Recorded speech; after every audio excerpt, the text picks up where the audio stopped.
How are we all doing, boys and girls? Good morning. Welcome, welcome. Hope we're well. Good morning. Afternoon or evening, depending on where you live, of course, of course. Let's get all this microphone in the right place.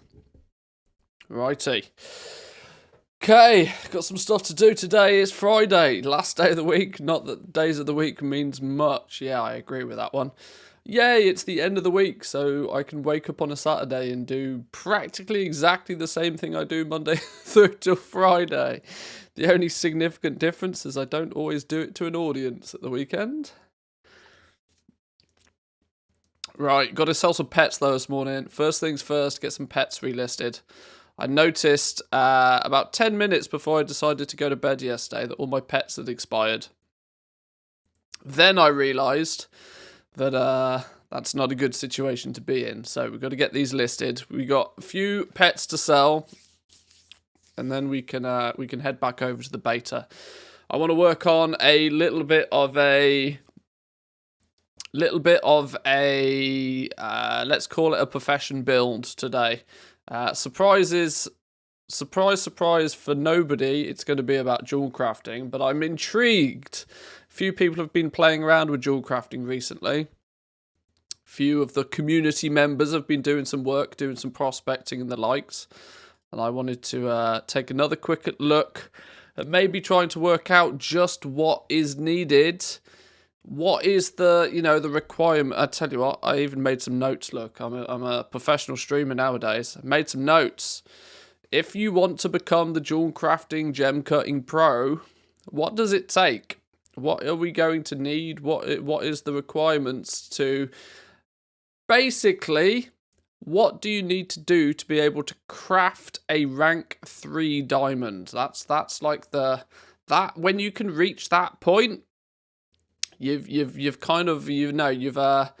maxed out what you can build in terms of quality, and then the table turns into sort of optimization from that point on. But that's where you're going to strive to first, right? You're going to look how and what do I need to do to get to the point where I can make the best thing.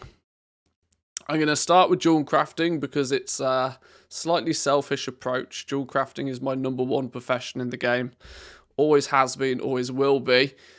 Even if I don't think that jewelcrafting is particularly lucrative, it is something that I will be doing a lot of to begin with. And this is a path that I may choose to go with my jewelcrafter. I'm not sure. I might go the jewelcrafting, making rings and necks. I might go that path first and then switch into gem cutting. I've not decided, but this is the thing, right? This is the interesting thing about Dragonflight, is you are going to have to choose. And that's what's exciting me about it a lot, that you can't do everything. You've got to choose to do something, which is a scenario in this game that most people are not really used to. So many people are used to being able to do everything. And that's not really the case. You're going to have to choose a direction that you go in. So, but good morning, boys and girls. Welcome in, welcome, welcome. Who've we got in this morning? Loads of people showing up this morning. This is good. Nice. Welcome in, welcome in. Which alchemy mastery should I choose right now? I'm pro flasks. Let's make sweet it's profit together. to be honest, it's really difficult without looking at all of them and trying to work. And it's personal preference to a degree. I'm going to be honest. I don't think it really matters what you specialize in coming into Dragonflight, as long as you specialize in something. The people that I think will do best will be the people that focus on something and do that something to the utmost of their ability. Now, sure, some people will make more gold than others by doing that, but if you try and become the jack of all trades from day one, I think you're in for a bad time. Because being the jack of all trades just practically means that you're just not as good as everybody else at everything. Long term, 6 months, 9 months, 12 months into Dragonflight, that's maybe when you can consider being the jack of all trades and being good at a little bit of everything. But in the early patch, the early stages of Dragonflight, you'll either be really good at something or not as good as everybody else in lots of things. And that second option doesn't appeal to me as much. But I'm not sure. Sneak91, thank you very much for the Prime Gaming. Welcome in. Good morning to you. Welcome, welcome.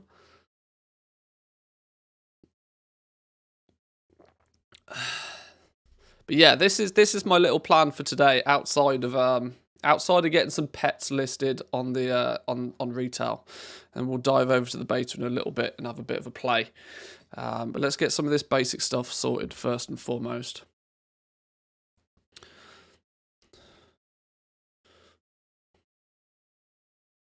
Alchemy, because it has vial and potion discovery stuff. I think I'll do it with 2 characters, goblin on both for the +5 alchemy. I'm seeing this opinion a lot.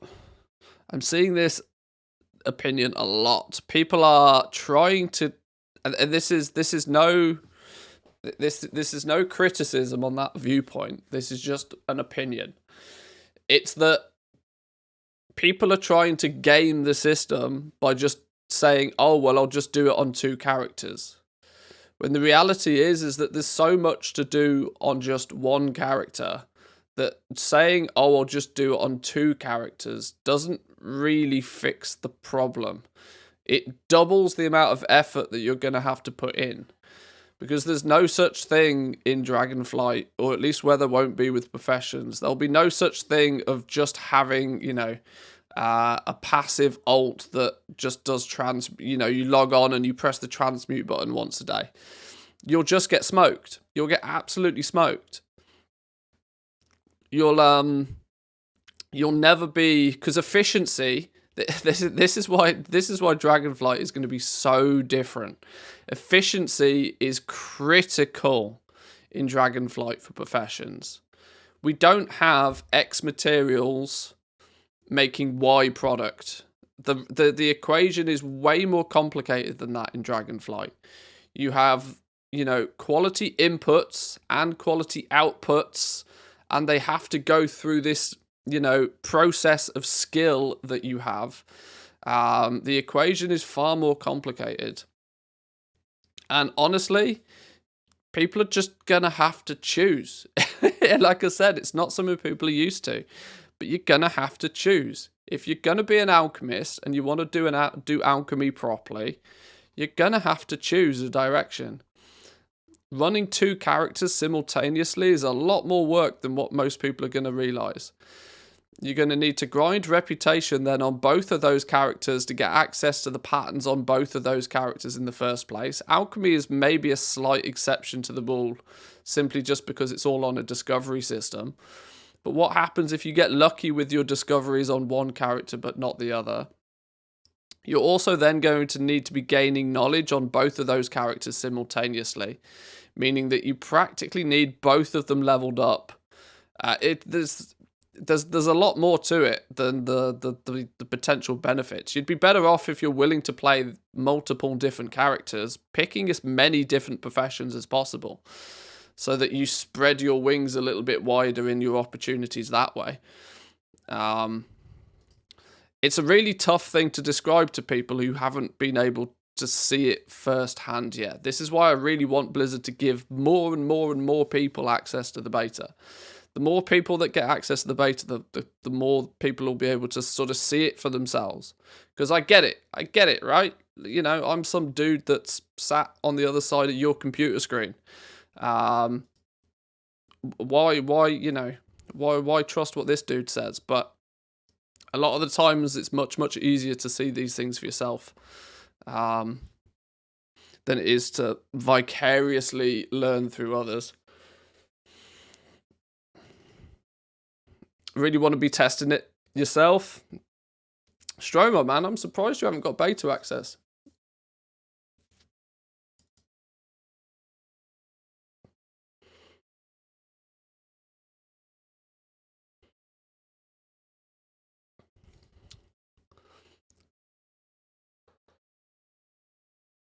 Will the racials have meaningful impact on the professions? No, they've deliberately nerfed them all. They've nerfed their nobody has more than a +5 skill bonus from the racials. They've deliberately nerfed them all. +5 by in the time it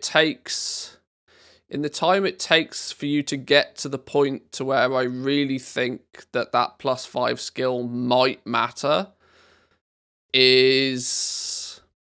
that's really only going to matter on the top end stuff. That's going to push you into, that extra 5 skill points might be the difference between you crafting a rank 4 or a rank 5 piece of armor. But that's so far down the line that I don't think it's going to make much of a difference at all. You're going to need probably 50, 60, 70, 80, 90, 100 knowledge points before that's even going to, come into play. If it was something that could give you a meaningful difference on day one, I'd probably suggest it, but I really don't think it is. Oh, we sold some stuff over here. Oh, it logged onto a character to just find auction sold. That'll do. More of those, please.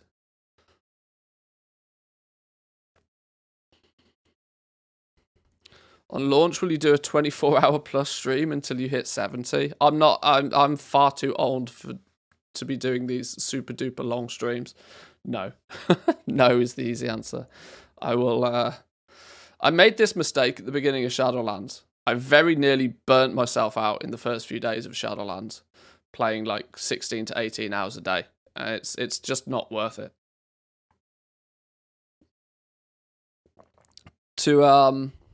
It's really just not worth it. You are far better off pacing yourself and continuing to just go for I would much rather stream 5 to 6 hours a day and do that for 14 days straight than trying to do a 24-hour stream, burning myself out and then having to take 3 days off. It doesn't make any sense. So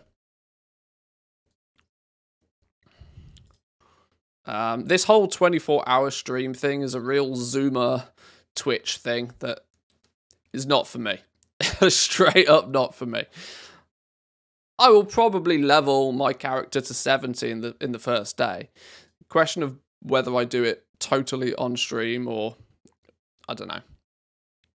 The interesting thing is considering I'm most focused on crafting in the professions, I don't actually have super high reason to be level 70. Being level 70 is a high priority for people that chase gear. It's not so much for me.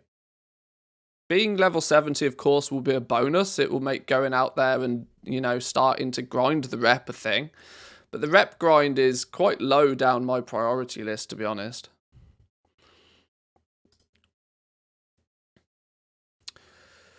Ooh, do we want one of those for 10k? Do we want a violent chicken? Do we want a couple of violent chickens? They're not big sellers, though. They're one of the cheaper pets to make. People are tending to make those themselves, so probably not. There really isn't much reason rushing max level for anything, not even for gearing. This is it, you see. People are going to have 2 weeks to play the game before the raids come out. With 2 weeks, just take it easy. The irony is that most people have no real rush at all. Most people have zero rush whatsoever. It's really only the crafters and the goblins that are going to be sort of, have a big list of things to do at the beginning. Because we're going to be trying to keep up with things like profession knowledge from day one. Everybody else has a leisurely 2-week start to the expansion. No real, as long as their character is leveled and ready by the time the raid comes out, that's the only thing they got to do. Sure, if you're pushing world firsts, then you're probably going to be farming flipping primal chaos for 13 days, which I'm sure will annoy them significantly by the time they've done it for a few days.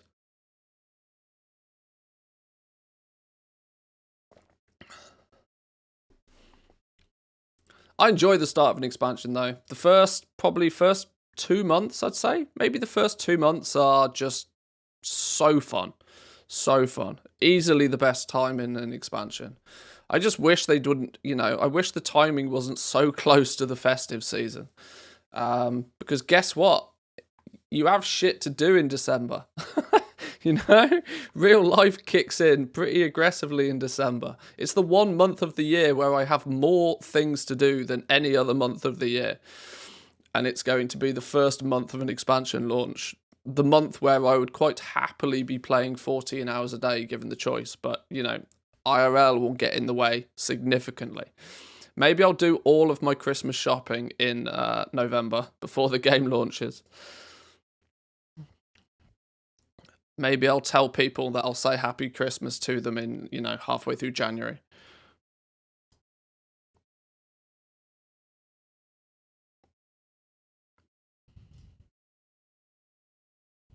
Anything cheapy cheap over here? No. Relist.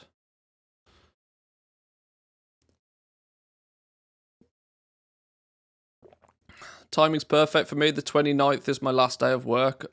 I'll keep a holiday for that last day. Smart move. Smart move. That is good timing.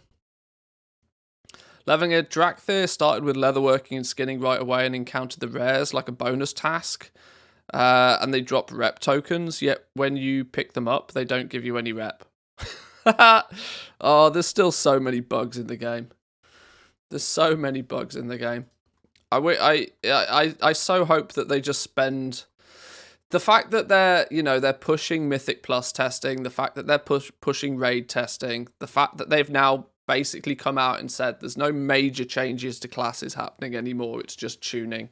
I'm glad that they're in that sort of tuning and bug fixing mode now, because this is what I think Blizzard in past expansions haven't really had the opportunity to focus on that. I would imagine if you're a game developer, you want all of the major stuff done, and you probably want to be able to spend at least a couple of weeks just like polishing and smoothing and getting everything, that quality control that Blizzard used to be famous for. They used to not release a product until it was ready. Activision maybe gets in the way of that mentality a little bit nowadays, but I'd hope that they're just in like bug fixing mode from this point on. That would be the dream. Right, next character. Got to move to the UK for a month though, so it's going to be a short WoW rush, but a WoW rush nonetheless. Try saying that 3 times fast, my god. You got to move to the UK for a month, you poor soul. You poor soul. Oh dear.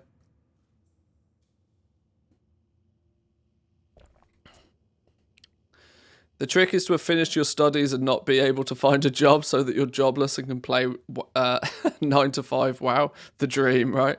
The dream.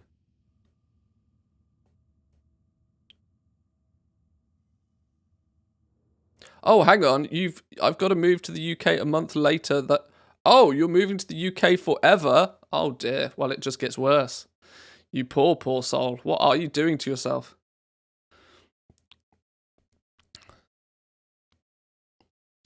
Damn.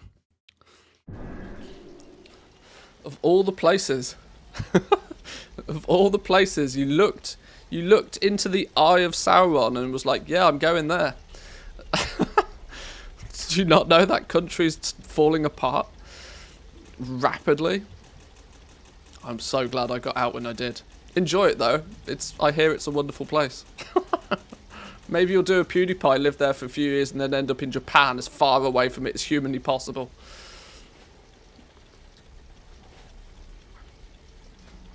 You never know.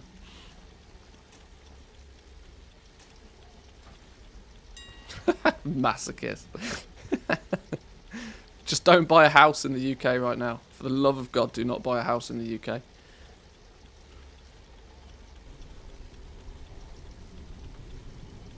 Not the best time to go to the UK, but a good work opportunity. Hey, as long as you're getting paid well, it's all good. Am I enjoying the land of the eternal night? Well, it's not quite eternal night just yet. Although it is starting to get much darker much quicker. After living here for many years now, I am somewhat acclimatized to the sun not going away in the summer and the sun not coming back again for 6 months. I've kind of got used to that. Although I do admit, some points in the summer, I am just like fully nocturnal. But yeah.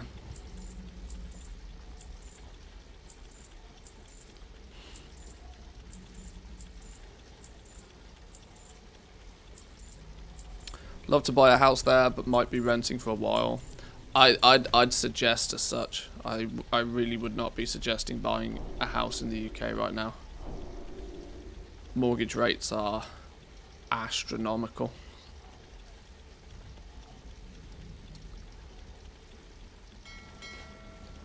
Right, next realm. But I do not intend to start talking about the UK mortgage rates on stream. I can't think of anything more boring for the average Joe to listen to than me talk about UK mortgage rates. So that's not happening.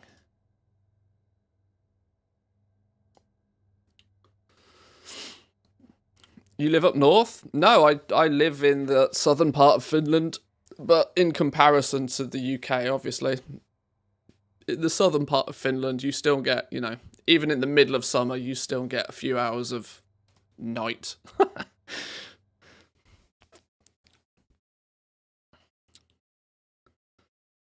Get used to it. When you go to work in the morning, it's dark. When you leave for work, it's dark again. Yeah. Yeah. Vitamin D sort of slowly depletes from your entire body until you're a shell of what you once were. Until the snow comes. As soon as all the snow turns up, it's wonderful. Then it's nowhere near as dark any of the time. Honestly, next month in Finland is probably the absolute worst. November is the worst month by a mile.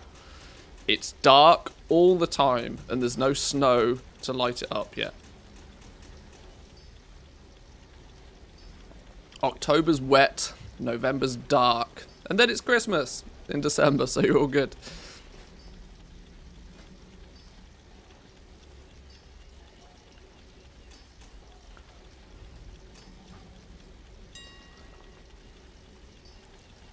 There's clearly somebody running around doing their pet buying 5 minutes before I do mine, because there's never any cheap deals at the moment. I think there's a severe lack of people actually bothering to post stuff though. I have started to notice a lot more of my pets being listed at higher prices, clearly indicating that there is not too much competition right now. Probably because everybody's playing Wrath still, or waiting for pre-patch and can't be bothered. I live in Spain, so pretty much every European country is up north. Well, that's true. Yeah, you're almost as southern as it gets.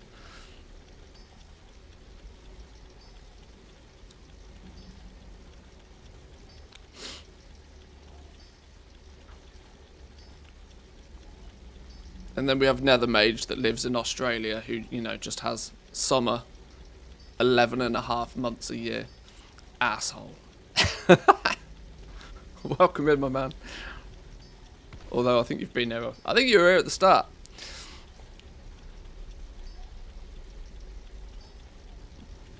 How did people like the tier list yesterday, though? Actually have 4 genuine seasons? Oh, you're one of the rarities then. The tier list yesterday seemed to go down pretty well. At least if my YouTube analytics have anything to go by. It appears that quite a few people were interested in a tier list. A few slight complaints that I didn't put timestamps in it, but I was kind of hoping somebody in the comment section would do it for me. Because I didn't have much time yesterday evening, but... Tailoring Enchanting got dumpstered. Yeah, you could argue, yeah, if you have tailoring and enchanting, it didn't do as favourably as some of the other professions. It's a weird one. I did say this a few times. I think maybe, I can't remember if I said it during the actual tier list or in my analysis of it after. But things like tailoring and enchanting, they're not inherently bad. It's just that the other professions have taken 3 steps forward. And tailoring and enchanting have made 1 or 2 steps forward, but when the other professions have made like 3 or 4 steps forward, it still makes it look like tailoring and enchanting is, taking a back seat. But there's still the luxury with professions at the start of an expansion is you got to do something seriously wrong to not make any gold with them. For the first month or so, it's the absolute Wild West because nobody knows what anything's worth or what anything's valued at or what anything costs to craft. Nobody's got a clue about anything, which usually means that in that scenario, the margin is huge, right? Because nobody knows what's going on. People are farming materials and they're selling materials. People are buying materials and they're crafting things and then they're trying to sell them. But because everything's new and there's usually not a lot of competition on selling things yet, prices are also high. And that's also aided by the fact that everything's new and everything's shiny and there's loads of people buying everything. So the prices also stay quite high. So the reality is you've got to be doing something seriously wrong to not make gold at the start of an expansion. Just purely doing something will make you a substantial amount of gold, whether that be farming, whether that being buying a few bits of materials and crafting a few things. It's super difficult to fuck it up. Like, if anybody because you get lots of people, right, that start their gold making adventure and they start that journey towards the end of an expansion, and there is no more difficult a time to start trying to work out how to make gold than at the end of an expansion, simply because everybody's already got everything, nobody wants to buy anything, and the prices of everything are already tanked. Trying to learn how gold making works right now, super not advisable. You're 100% best off just ignoring retail completely and focusing entirely on what's coming out in Dragonflight. We're going to have pre-patch, in a couple of weeks at this point. Pre-patch will launch in a couple of weeks. People will be able to play around with the new talent system. People will be able to, redo their UI. The pre-patch event, which they're testing the pre-patch event on the PTR today, actually. I might log on and have a little bit of a look at that later on this evening. Or maybe we might do a bonus stream. Maybe I feel a bonus stream this weekend at some point. Maybe tomorrow we might do a cheeky bonus stream at some point. Not guaranteeing anything yet, because I'm busy tomorrow evening, but I might be free during the day. Or maybe on Sunday with a hangover. A hangover stream's fun? I don't know. We'll see. But yeah, they're testing the pre-patch event on the PTR over the weekend. So, there's plenty enough to be keeping yourself busy with. You buy 1,000 herbs on the auction house for 100 gold each, mill them, go post the stuff you crafted, and there's 1,000 new herbs at 25 gold each. I mean, that is a scenario. True.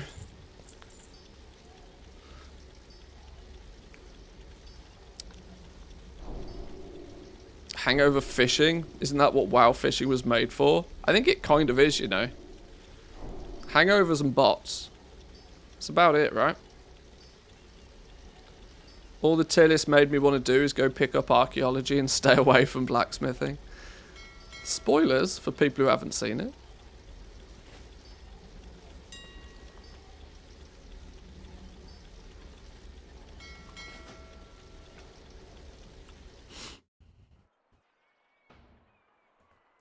The second account for keeping an eye on what's happening on the auction house is going to be critical, though, I reckon. because there's clearly going to be some weird and wacky prices on materials at the beginning.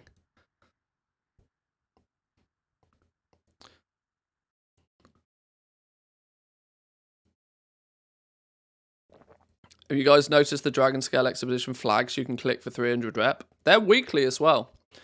They're weekly, those flags. They reset weekly. Or at least they have been on the beta so far. Whether that's intentional. Have I got a deal for you? The pleasure was all mine. Oh wow, there's really not a lot selling here. Have I just sold everything on this realm? Or is it that there's a million things to cage? Wow, there's literally nothing to cage on this realm. Okay. You break it, you buy it. Seems hardly worth posting like 7 pets, but sure.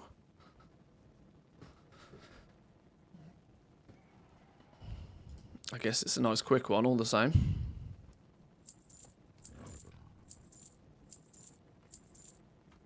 Oh, you drive a hard.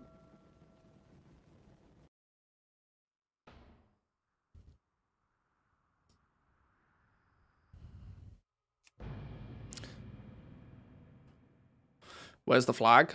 They're dotted all over the place, usually at the very peaks of mountains or on tops of buildings or something. You have to unlock it with Renown. I can't remember at what point you unlock the flags. And more, I mean, they might have changed it, but you unlock the ability to find flags, and in conjunction with having some good dragon riding skills, you can get to the top of the mountains. Was it with Renown? Yeah, it is. Yeah, it's a Renown reward, which presumably means it will be an account-wide unlock as well.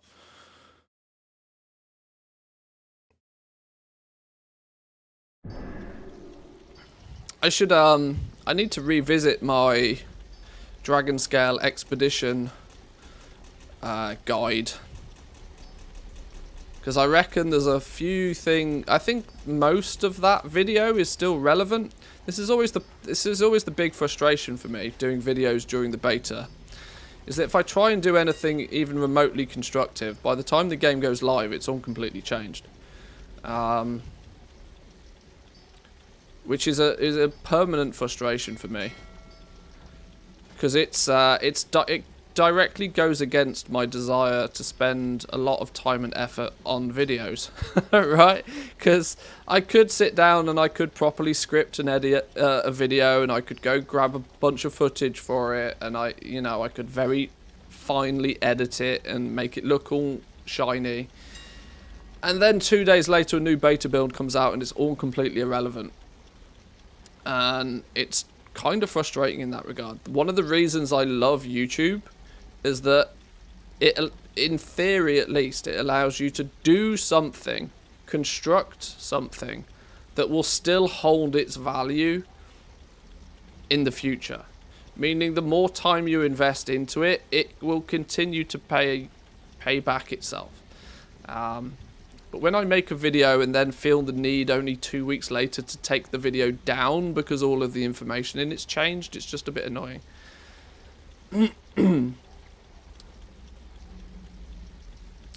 Same reason I tend not to pay much attention to the beta till the weekend before the release. Yeah, there's flip sides to it, because if you also take that approach, then it's just an information overload, right? A huge information overload. We're not talking about, a small game here. This is the thing. People who've played World of Warcraft for so long, or for long enough, kind of have a foundational knowledge of how the game works anyway, and they roughly know what to expect. And, from one expansion to the next, not huge amounts of things change. But Professions is a big one, for example. If you try and cram everything you need to know or could know about Professions into one weekend before the game comes out, you're just going to be blasted with so much information that you won't take half of it in. It's just going to be pure information overload. So there is merit there still in some regards to sort of chip away at it slowly over time.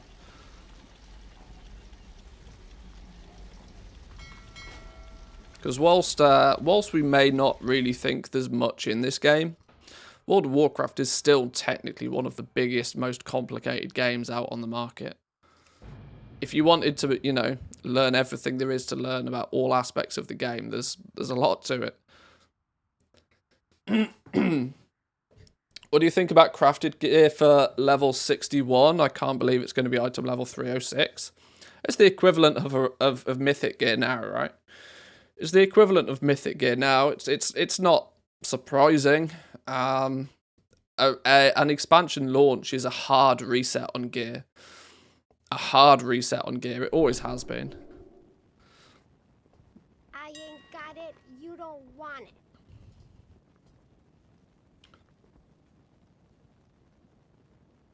This is why you often will tend to find that, you know, the big guilds and stuff, they finish the last tier and then they're done. Like, unless they've got some debts to pay and feel the need to boost people through. The last tier of an expansion for many guilds is, you know, they kill that last boss and then they switch it off. Because there's really not much point from then on, you know, farming and min-maxing gear. Because an expansion launch is practically a hard reset in gear.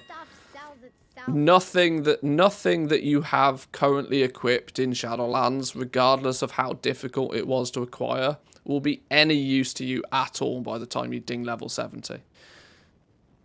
So potentially within 8 hours of an expansion going live, you'll be looking to replace every single piece of gear that you've got equipped.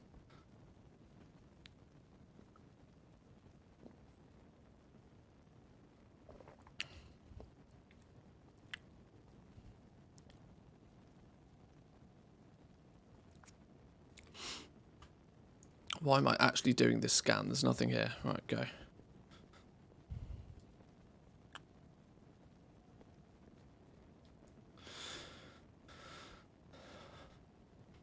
But the green BOEs are all below item level 300 until item level 70. Yeah, but that's because they're just random world drops. They're meant to be dog shit.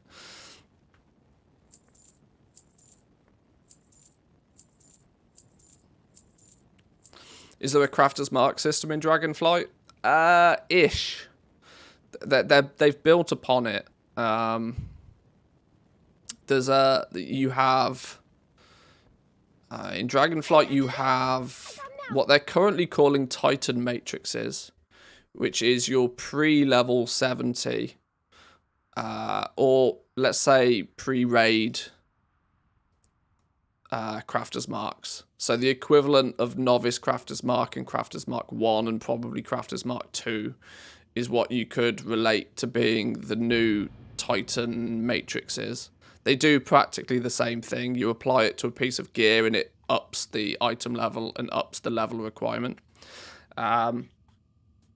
Past that, you then have Primal Chaos, Primal Infusion, and then Concentrated Primal Infusion, which are, I guess you could say, well, that's what's going to push the gear into raid quality.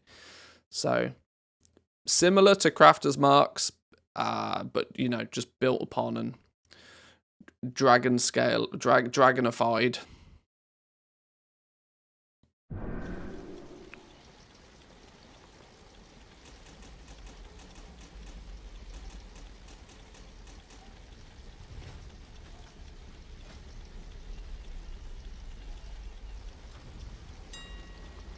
Go on, please be some bargains on this realm at least. Oh god, there's not even a bargain anywhere.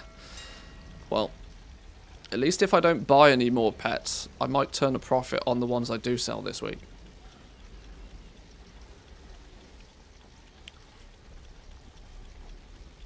Just got back to WoW, used to be doing plus 20s and now my gear is worse than M0s. Yeah, that will be the case. That will be the case.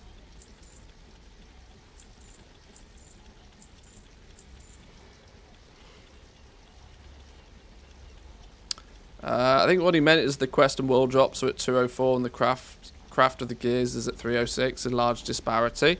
Hey, it's all good for crafters though, right? Great news for crafters. Means you'll sell a whole bunch of that level 61 gear instead of it just rotting in your bags.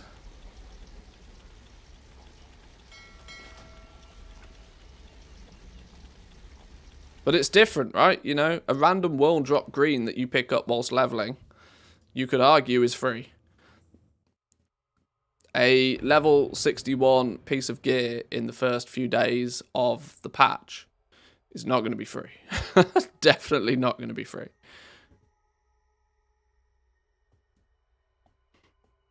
Watched a video of a guy reacting to your Reputation video. He was under the impression that Reputation was account wide. Are people reacting to my videos nowadays? Oh, God.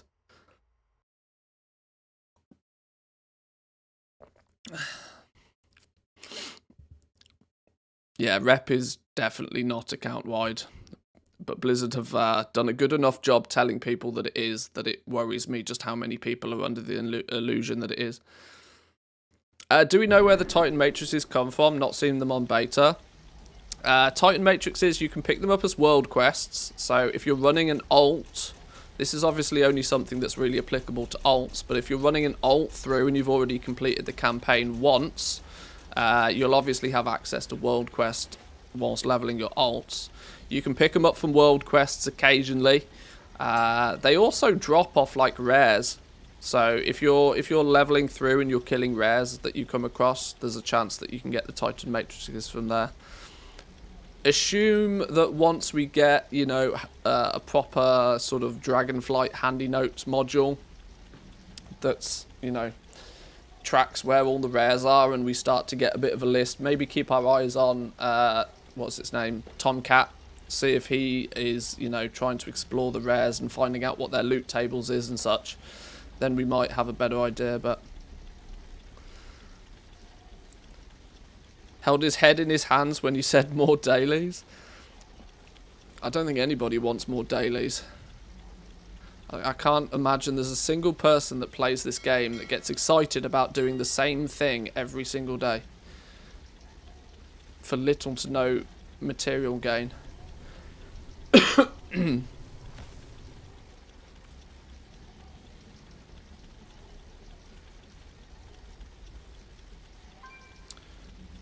So they're bind on pickup for use with work orders, not like crafters marks where you could churn them out on the auction house. Yeah, we don't know how the Titan matrix... Like, I've always been given the impression that the Titan matrices are pretty much a personal thing. Obviously, when they drop for you, the optional reagent becomes bind on pickup. And if you look at the tooltip, the piece of gear that you craft, so even if you craft a piece of gear, it also becomes bind on pickup. Now, this might lead to people trying to put in work orders for leveling gear. But I'm going to be honest, I don't think people care that much to put in work orders for leveling gear. You want leveling gear, you want to be able to go to the auction house and just buy a set of leveling gear if you really care about it. Because in the 5 or 6 hours it takes for somebody to fill your work order on a piece of leveling gear, because let's be honest here, if there's a limit to how many work orders you're able to fill, the chances of you filling a work order for a trash piece of leveling gear for somebody is flat out zero if there's better stuff for you to be doing with that, you know, that quota. There's so many question marks about this work order system that it's borderline infuriating at this point that we haven't even seen it in the beta. We are 2 weeks away from pre-patch. 2 weeks away from a pre-patch. And we haven't even seen the work order system in its basic of basic forms yet. It could be an absolute shit show.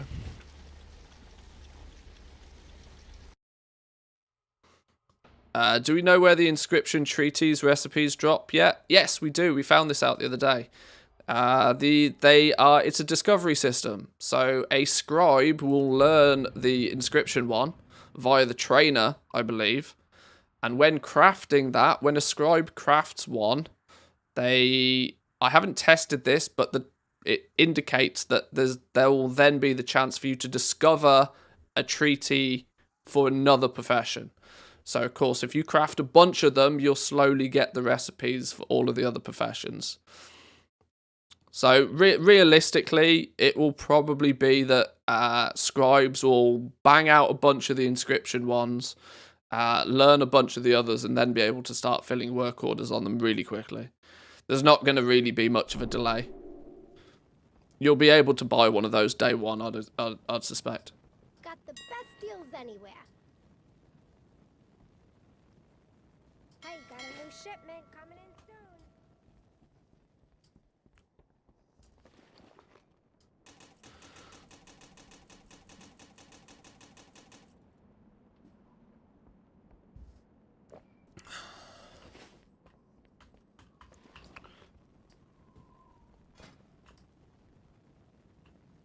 I know a buyer when I see one. Let's put it the other way. Most people do not care about leveling it at all. For the alts, probably, but not mains on their first playthrough. Yeah, it's some of the. It's clear to me though that things are not anywhere near finalized, or if they're finalized behind the scenes, I worry that there's a good reason why we haven't seen the work orders yet. And I just worry that because let's be honest, the work orders shouldn't necessarily be a complicated thing. It doesn't need to be that complicated. It's not so complicated that it's taken them this long to create it, right? It really cannot be that complex of a system behind the scenes for Blizzard. So there has to be another reason to why we haven't seen it yet. And I worry that Blizzard know that it may not be received that well. Because when it gets put in the hands of most players, people will pick it apart very quickly. And they maybe didn't want a ripcord situation on their hands before the game goes live. I genuinely do think it's that level of it could be that level of bad. Because it's a level of inconvenience that no players asked for. Why would anybody ever want to be inconvenienced? And that's all the work order system feels to me. And I'm not even looking at this from a crafter's perspective. People think I'm biased because, oh, I'm a crafter and I want to make gold from all of this. I couldn't care less about making gold from it. I know you're not going to make gold from the work orders. The problem is I feel that the people who have to engage with the work order system day in, day out, e.g. being the people that need to or want to buy all of this gear, are very quickly going to realise that it's just ass. It's just complete ass. And that what was wrong with the previous system that we already had and has worked for many, many years is being the auction. If I want to buy something, why do I not have the ability? Where's my buy it now button gone? I got what you need. Why do I have to start supplying materials? Isn't that the crafter's job? Lord, look out, it's Ranthius. Yeah, I know. I'm gonna hold him back.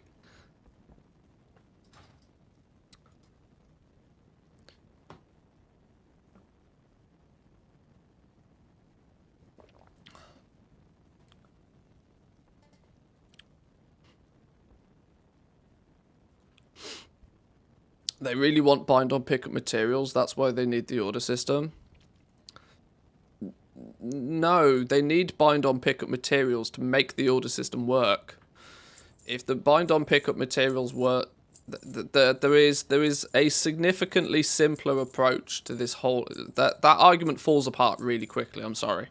The bind on pickup material thing falls apart really quickly. You can have bind on pickup materials that would do the exact same thing as what the work order system is set out to do without the work order system at all. It's very simple. We had it in Shadowlands. Like, we've already had this with the legendaries, right? Crafters make and sell base items. People take their base items and they add a bind on pickup reagent to it themselves, which, hey presto, turns it into heroic or turns it into mythic. No need for a work order system there at all. The work order, it's clearly the other way around to me. That work order, they need to have more stuff be bind on pickup to solidify the need for a work order system. It's not going to be pretty. It's not going to be, you know, they're going to have to pull something ridiculous out the bag, or it's not going to be pretty.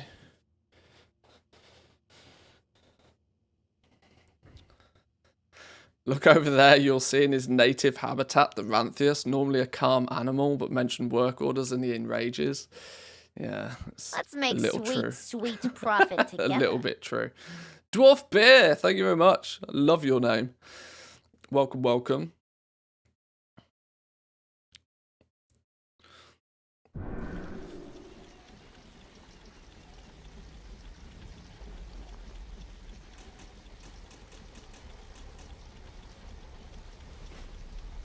Right, we haven't got too many more realms to do. This is a process that if I'm actually focusing and concentrating, I can do this much, much quicker. Hey, there's a cheap pet. Finally, at last. A Dark Moon hatchling, though. There's a load of them. Do I want a whole bunch of these? Not really. I guess I'll buy a bunch, though. Cheap is cheap, right? Cheap is cheap.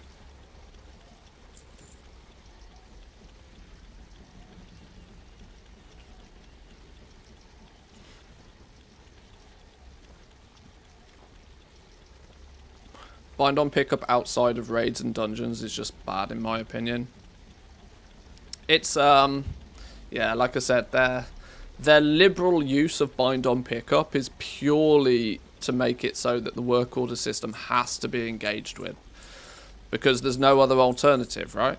You're either crafting it for yourself, and if you want to trade it, they're going to put a system in place to allow you to trade it. But this is another really good scenario of Blizzard caused the problem and then are going to sell you the solution. They caused the problem by making all of the crafts bind on pickup. If they weren't all bind on pickup, then people could adequately sell them on the auction house. But they chose to make everything bind on pickup, so hey, guess what? If you do actually want to then trade them to other people, have a crafting system be part of the economy like it's designed to, then you have no choice but to engage with the work order system, whether it be good or bad.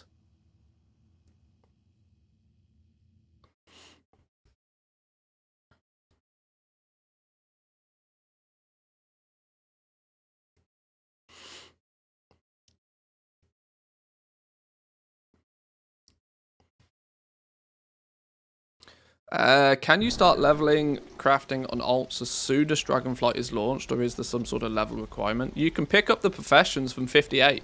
You don't even need to be 60. You can start leveling your professions really quickly. You're going to be limited to what you can do with the professions, though, until you do start leveling. So, for reference, a few people have quizzed this already. Now, I've not decided totally, but let's give you a brief impression of what I think day one might be for me. Day one is going to be simple. Get into Dragonflight, unlock Dragon Riding, which takes 40 minutes, maybe an hour. Then I'm going to go round and I'm going to complete Dragon Riding before I bother with leveling. Not bothered about leveling at this point. Just want to get Dragon Ride. I want to fly around, get all of the glyphs, pick up all of the talent points, max my Dragon Riding out nice and quick. Because the sooner you have that leveled, the sooner it's done, right? It's a permanent unlock feature. It's account wide. It's going to help you level. It's going to help your alts. It's going to be, you know, all sorts of lucrative. So that's what probably one of the first things we'll do. All whilst doing this, I'll be keeping my eye on materials on account number 2. Just seeing if people are picking stuff up, what ridiculous prices people are trying to sell things for. On the flip side, you know, trying to snag any bargains that pop up because people are posting things without any knowledge of what things are worth. Probably then spend a few hours leveling. A few hours leveling my main character, which will be my hunter. He is going to have jewelcrafting and leatherworking because he always has done. Level him up a bunch. Playing through, I probably will go the approach of just I haven't decided if I'm going to like try and just get him to 70 to unlock like world quests and that sort of stuff. It makes sense for me to unlock world quests so that my alts have access to them pretty quickly. I'll probably level to 70. How I level to 70, I've not decided. Probably a combination of obviously the campaign. You've got to finish the campaign. But how many side quests I do, I've not decided. I'm ultimately going to want to do all of the side quests anyway because they have reputation. So the reality is on that main character, every quest, every zone. No, you know, maybe day 2 is where I'll level most of my professions. Most of my professions will probably be a day 2 situation. The first one to level will probably be inscription on my alt. And by day 2, we should be able to have a sense of what the Dark Moon card situation is going to look like. I'm probably not going to be first to market with Dark Moon cards because I think there's going to be a period in time very quickly at the beginning where they're just too expensive. And those that get in really early will have some astronomical crafting prices. But yeah, I've not quite decided. I missed out on I'd missed out on Dark Moon cards in Shadowlands, and I'm not going to repeat history again. It cost me the best part of probably 10 million gold by not leveling Dark Moon cards in Shadowlands. Not something I'm too keen to repeat. If I can cash in, and even if it takes a day or two, I'll do it. That said, I'm still not convinced that Dark Moon cards are going to be that lucrative. Not as lucrative as they have been. Because there's significantly less of a barrier to entry. And you can make them stupid fast, right? The time it takes between you buying the materials and making the cards is like a matter of minutes. The thing that slowed, the thing that put some restriction in place for Dark Moon card crafting in Shadowlands and past expansions was milling the herbs, making the inks, crafting all of the cards. Those 3 steps of the process, especially those first 2, milling and then making inks, took forever. you were crafting, you were setting 3 hours of milling to go, and then you just had to wait. That's not going to exist in Dragonflight. You're going to be able to buy essences, craft cards, like 2-minute job. Within minutes of buying essences, you'll have cards.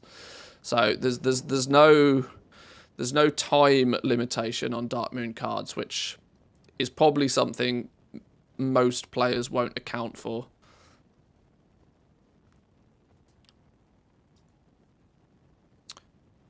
Goblin products are built to...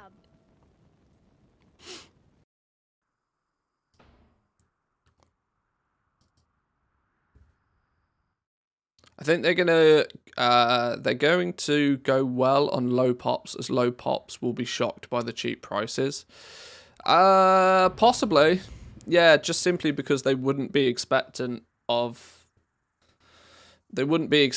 to be so cheap on their realm.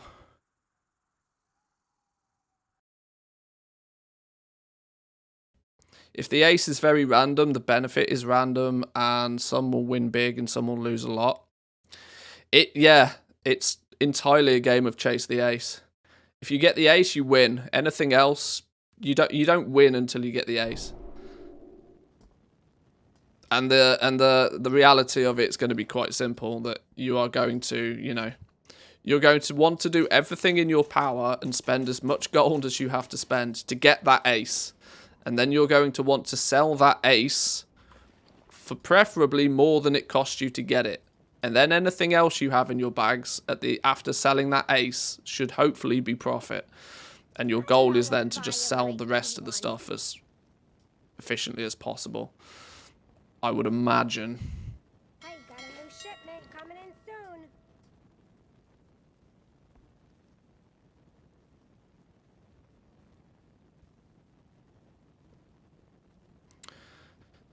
I seem to be early to hit it in You said Dragonflight, I assume you mean Shadowlands, and found it was only selling cards to other scribes. Took a day or two to actually get the deck sales. Well, the reality is, yeah, it's true, right? That you don't have any customers until you have level 70 players, which is why I might take the first day and not really bother with it. I might use the first day to maybe keep an eye on the price of the materials and see what other scribes are trying to do. Maybe it will be a case. I would imagine if there's anybody out there that's serious about getting into Dark Moon cards, they'll be doing their research before the game comes out. And I would imagine that most people that do shoot for trying to make Dark Moon cards on day one will understand about the ace. Some will, some won't. Some will load up on the day one and be surprised that all of a sudden their Dark Moon card crafting doesn't require any herbs. For the first time ever. So, yeah, that in itself is going to be a bit of a shock to the system for some people. What do you mean Dark Moon cards don't use herbs? Not a herb in sight. Can you get to the profession trainers at 58? Probably not. Probably not. You might have to be... yeah, I don't know. Probably not. But, you know, warlocks are a thing. Mages are a thing. You can get anywhere if you know a warlock friend or a mage friend.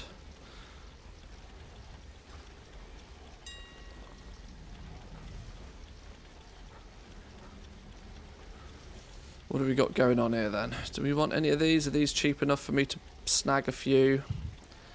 Sure, we'll spread them out.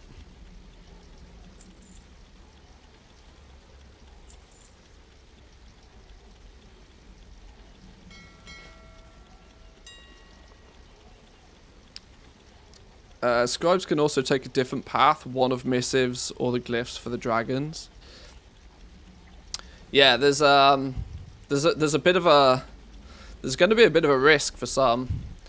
That if people spec heavily into Dark Moon cards and then Dark Moon... Let's say Dark Moon cards then flop. Not that I suspect that they will, but I do suspect that the crafting of Dark Moon cards might be more expensive than what people are willing to pay for them. Their intrinsic value may not be strong enough for people to be willing to spend 3, 4, 500,000 gold on a Dark Moon card.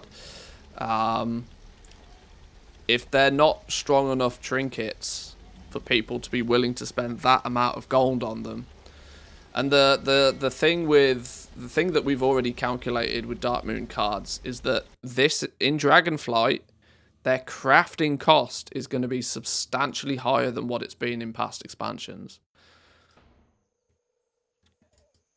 Past expansions, it was not too, you know, it was more of a case that, you know, in the early days, your cards might have cost you 4,000 or 5,000 gold a card, but multiply that by 8, you had a deck cost of like, I don't know, if you were doing it at scale, you had a deck cost of maybe 60k, 60 to 80,000 gold to complete a deck in the early days.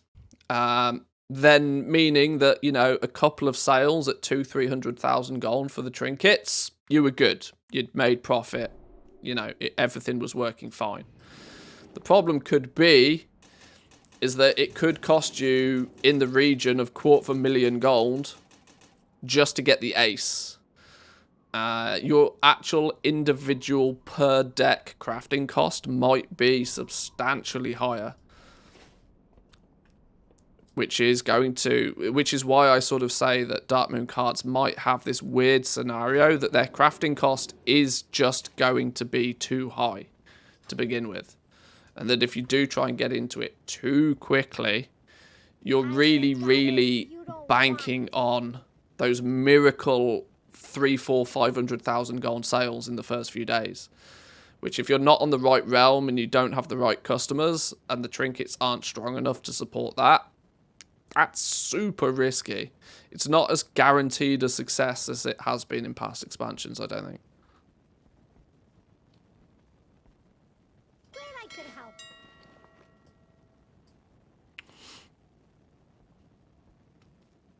Is there no way of resetting specializations for professions? No. No. You put points in a tree and they're spent. There's no way to undo. There's no way to reset spec points for talent trees in the professions. I think the Blizzard answer is going to be, well, go get more knowledge. This could also be a huge frustration for people. A huge frustration for people that go into it blind. You know, oh, I've got 15 talent points to spend. But, you know, by the time they've unlocked their professions, you've got 25 skill points in your profession. You've probably crafted a bunch of stuff to get that 25 skill points, meaning you probably have a handful of profession points. And people are just like, oh, well, I've got a few of these. I'll just put a few points here, a few points there, continue on. And then they'll come, you know, then they'll hit the wall. They'll hit the 50 skill wall. And they'll be like, right, what do I do now? Oh, now I need to focus on the spec trees. Oh, but I've spent a bunch of points in an area that I didn't want to spend them in. Shit, where's my undo button? Shit, there isn't an undo button. Yeah. And then people are fucked, right? People are just straight up fucked. Not well, technically because of their own, but this is why my advice, any one of my guides when I talk about the professions, is every single time when I talk about the spec trees, my advice is simple. Do not spend your talent points until you are certain where you want to put them. Because there's no undo button.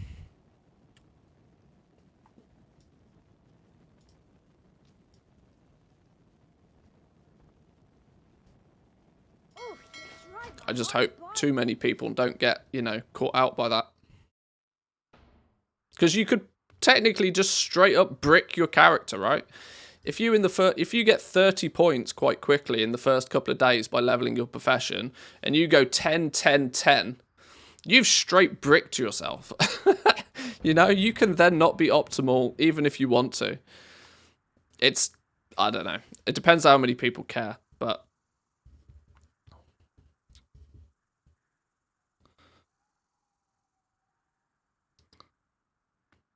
it's going to hurt people not familiar with this. We might know, but how are the other 99% of people going to know what's even a good idea to spec into? Yeah, it's this is why I say the lack of any kind of ability to undo is going to cause a backlash. Probably because people will complain. Oh, I spent my points here before I knew what I was doing, and there's no undo button. There's no get out of jail free card. This will catch a bunch of people out, I'm sure.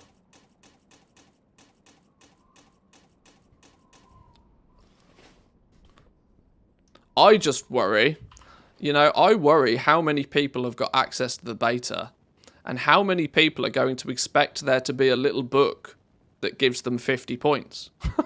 They're going to be like, where's my little book that gives me 50 knowledge points? I can't even begin to think how many people will get fooled by that. Totally not realizing that that is just, you know, a cheap vendor item that won't go live.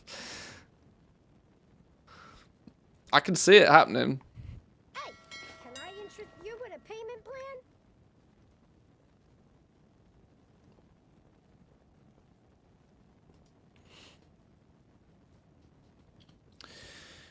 Do you know if you drop a profession that you've spent points on and then go back to it later, will they still be there? Yes, they will. Yeah, your spec trees persist through death. There's literally no undo button. If you spend a point in a spec tree on a character, it's there forever.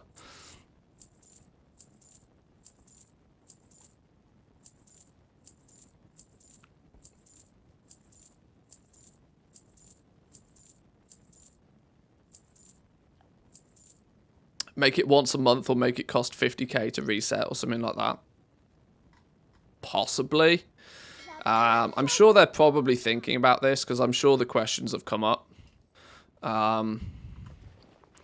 I do equally think that there needs to be some reset ability to it, but I think it needs to be. The problem is I don't think putting a gold cost on it is the right approach, because guess what? If you've got deep pockets, you don't care. That's a rich get richer scheme right there. If it costs you 50k to respec, I'll spend 50k to respec my professions all day long. If respecking, crafting a bunch of stuff, if I can craft a bunch of stuff in enough of a quantity, then spend 50k and reset, and then spec in a different direction and craft a bunch of stuff. If it's profitable for me to do it, I'll do it. But yeah, I don't know how they're going to approach it. The only somewhat sensible approach is to have it on some long cooldown. You know, like a 30-day cooldown. If you respec, it's going to be you can respec. Maybe they give you one respec, but you only get one respec every 30 days or something. To make it so that, you know, if you really fuck up, or if you do decide that, okay, I went a route, I spec'd heavily into, I don't know, making boots, and fucking nobody wants a pair of boots. I can't even find a single work order for them. Maybe I can choose to respec into something that I see 20 work orders for. But if I choose to respec, it's going to put it on a 30-day cooldown before I can respec again. That's probably the only way I can feasibly see them doing it. But then it's like, well, what is that cooldown length? But, you know, that's why I'm not a developer. That's why I just, you know, whoa, these are cheap. What's going on here? Daniello, what's going on? You having a bad day?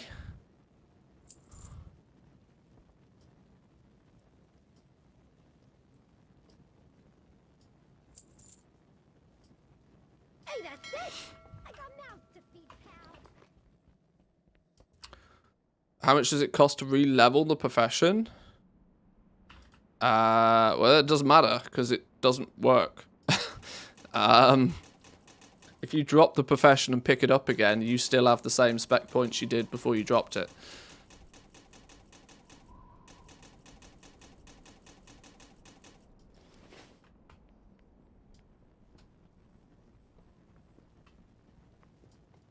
Got the best deals. Realistically, somebody puts in a placeholder value and some dev is like, what the fuck? And puts in another placeholder value, and that just becomes what the cooldown is. Yeah, take the average between what the fucks. Yeah.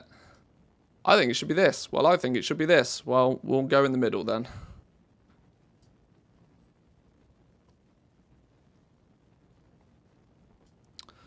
They want money, so the gold option opens up a WoW tokens and they win. The game's already far too pay to win. They don't need to be adding any more pay to win.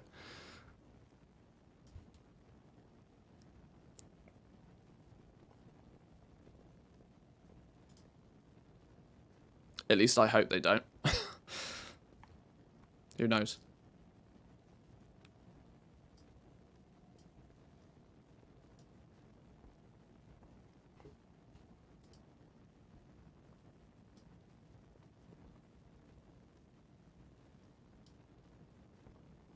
Alright. A few more realms to go, and we can jump over to the beta. I'm keen to have a bit of a play around with Jewelcrafting today. For those that weren't here at the start, I have a little plan of action today for the beta, which is I want to see what does it take to become a Jewelcrafting gem cutting pro. Bit of a sneak peek for you guys who are here watching live to what an upcoming video will be. About what I think will be. I'm starting to put together videos on, you know, builds, profession builds. If you're going to be a jewel crafter and you decide to go the gem cutting route, well, what does it take? What does it take to be able to craft a top quality diamond? What skill are you going to need? What profession tools might you need to look at? Are there any, you know, stats that are going to be more beneficial to you? what sort of ore are you going to be looking to prospect to achieve this, and then a rough estimated cost per gem.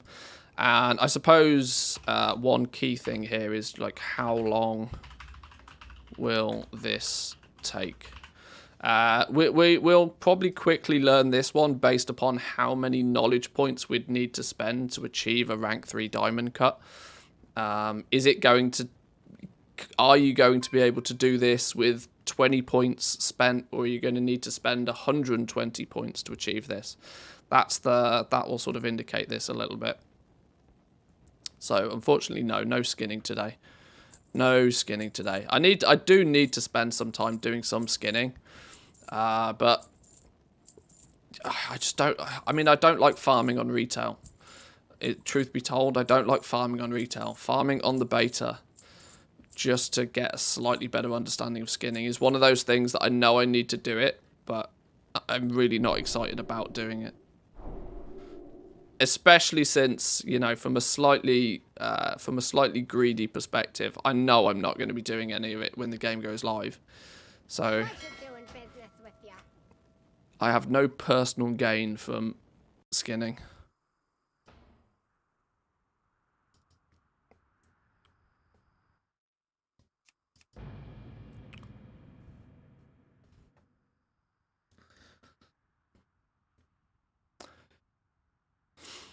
Do you want to test the bait crafting or what? Well, to be honest, it's more of a case of just, well, how rare are the rare hides? Because everything is going to be balanced around the hide. The resilient, what's it called? Resilient leather and the adamant scales are just going to tank in value and continue to tank in value every single day. Unless they put something in to prevent them from doing such. Every single leatherworking craft requires a rare hide or scale. So skinners are going to be farming those. That's what people are going to be after. Making the basic skinning materials just a byproduct. A byproduct that seemingly has no floor price. With no floor price, it will just keep going down and down and down and down and down. I already understand that about skinning. What I want to understand, though, more than anything, is just how frequently skinners are going to be getting these hides, because that gives an indication to what their value will be, because the majority, if not 90% plus, of the gold per hour that you generate by skinning will come from those rare hides. The basic stuff, you know, your basic leather, your basic, it'll just tank super fast, because there's nothing to stop it just dipping to zero.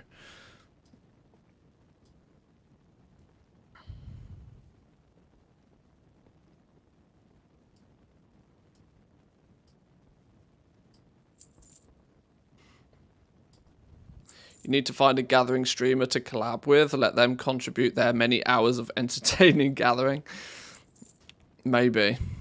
The interesting thing is most people that you'd sort of classify that fall into that group aren't testing the beta at all, which blows my mind, right? Because if you're a content creator in any way, shape, or form, and that's your jam, you should be all over the beta like a rash. This stuff sells itself.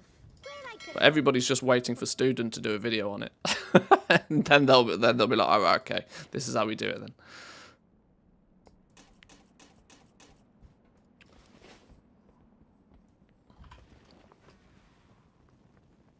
Have I got a deal for you?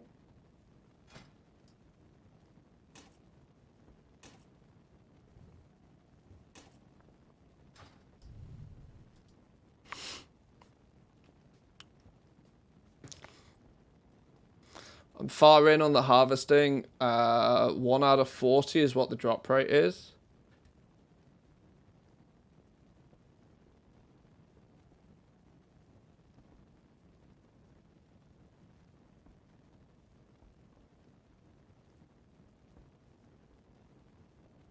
To make 10 items, you'll need 20 scales hide. It's like realistically, the only figure I care about is how many hides, how many dense hides can you get per hour. That's honestly the only number I think I care about when it comes to skinning. Are people reliably getting 3 dense hides an hour, or are they getting 30 dense hides an hour? That's the only real number that concerns me, because I understand that the basic stuff's going to be cheap and in an unlimited supply very quickly, but it'll be the dense hides that I care about. Now, I should be paying a lot more attention, to be honest, to skinning, simply because my main character is a leather worker. So, the more I know, but I really despise skinning.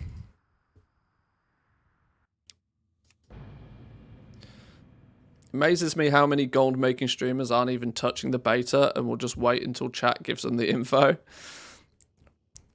In a way, it's kind of smart. In a way, I'm the sucker that's doing all the hard work right now. Or he says, as he casually just lists pets on 50 different realms. We will get onto the beta soon. I'm nearly done with the German realms. Then I've got 4 French realms and 1 Spanish, and then we can move over to the beta.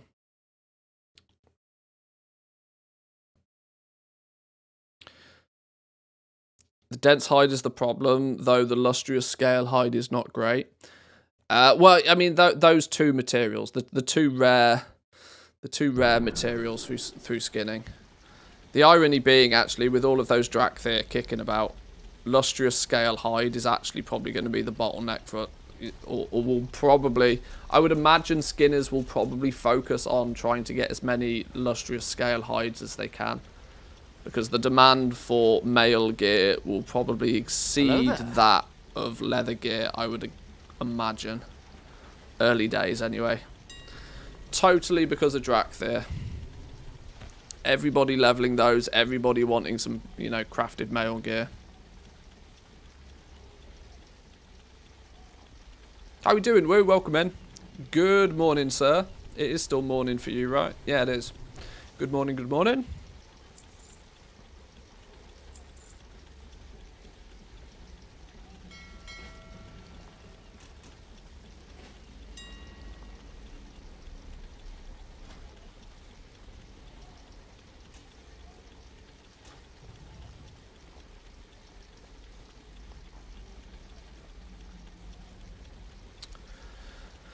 So if you expect to be better at harvesting, you then can't be good at making rank 3, which seems counterintuitive.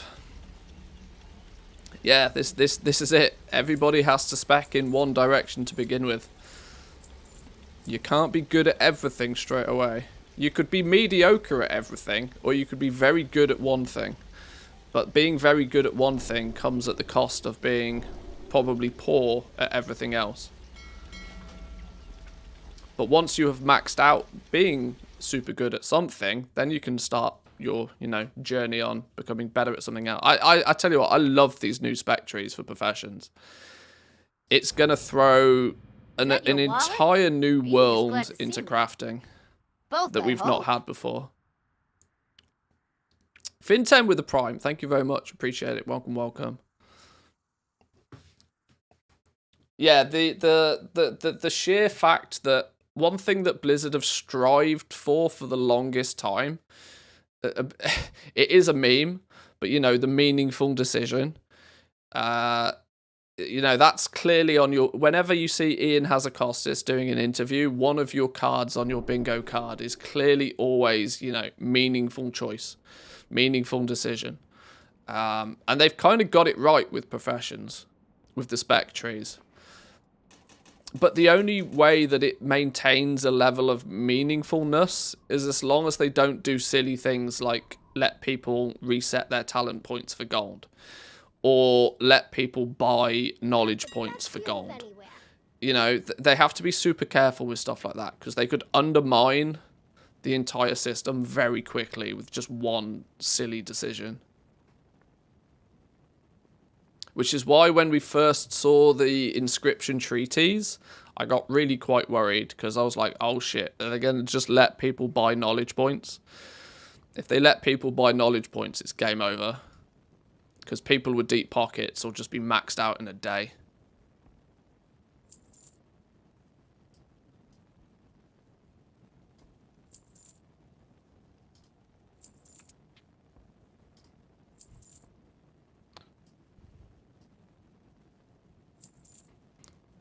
Which realm am I on right now? Why has this realm got so much cheap stuff? It's not anything good that's cheap, but it's a few things all the same.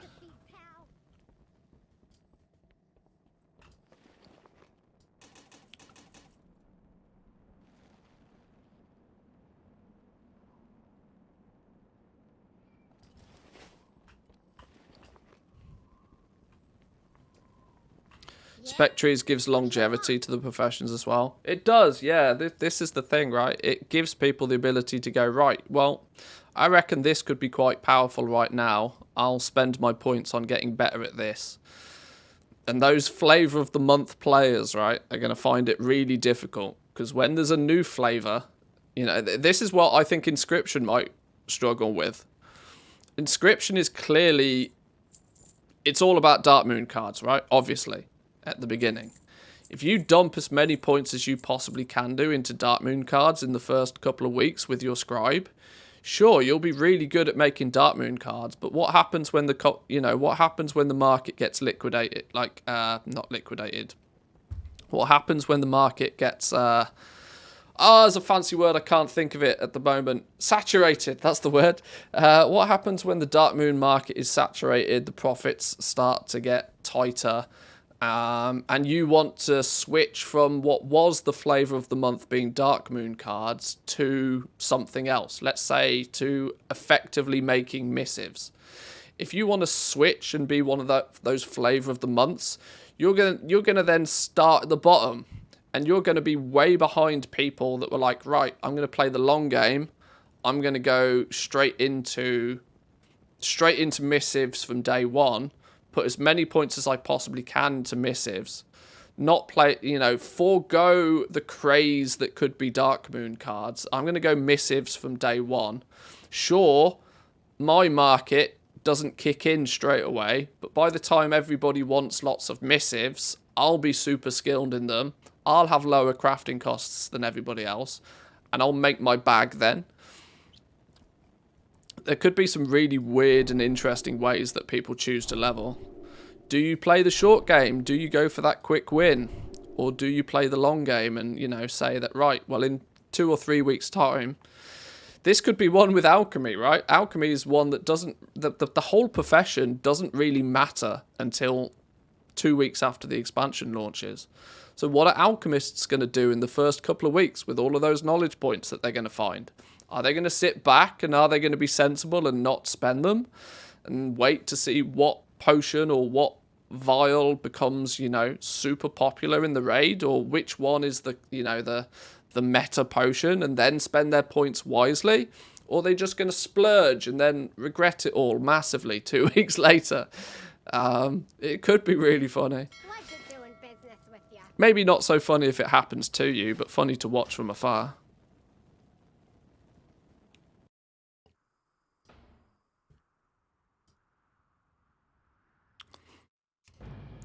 The only downside, there is only one significant downside I see with these new professions, though. And it's that catch-up systems either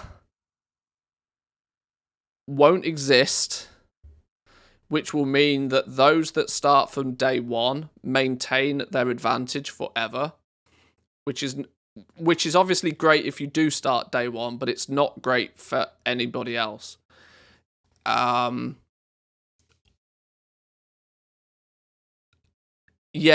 that's probably the easiest way to describe because if you start your professions even 1 week or 2 weeks later, let's say you want to casually level up and you want to go do the raid, and then once you've cleared the raid and you're like, right, you know what, I'm gonna, for the rest of the tier, for the rest of the patch, I'm gonna switch my attention. I've killed the raid now. I'm happy with, I'm geared up. I've got a few reputations. Now I'm gonna start making gold. You are going to be so far behind the people that started day one. It's not even funny.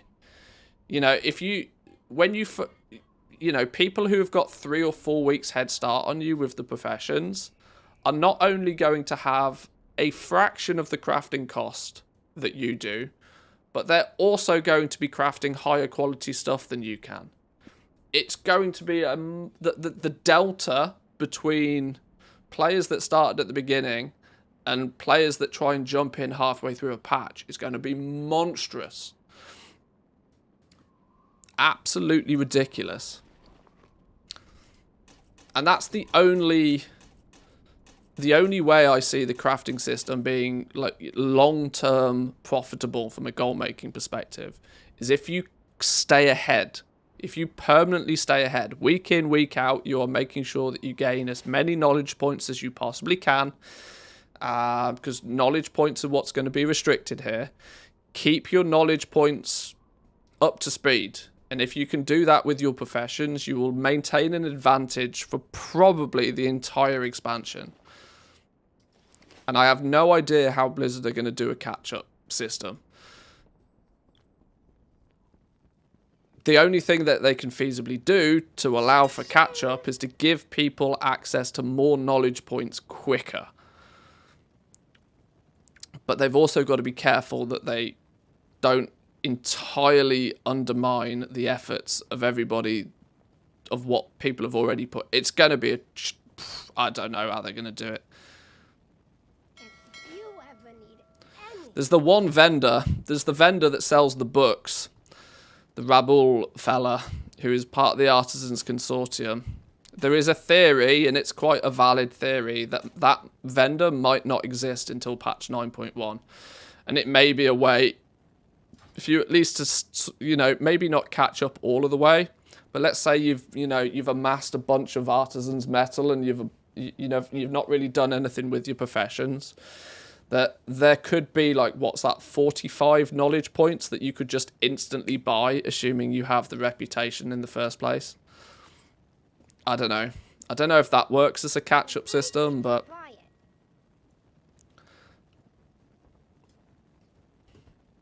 But the reality of it is that's not going to be my problem. That's going to be somebody else's. I will be starting my professions from day one. I will do everything in my power to not miss a single knowledge point on any of my professions, however much effort that takes me to do. Because that's, knowledge points will be the true bottleneck, I think. Doesn't matter about all these bind-on pickup materials. None of that really matters. Your artisan's metal doesn't really matter. Like, the true bottleneck for the professions is going to be knowledge points. Oh, you drive a hard...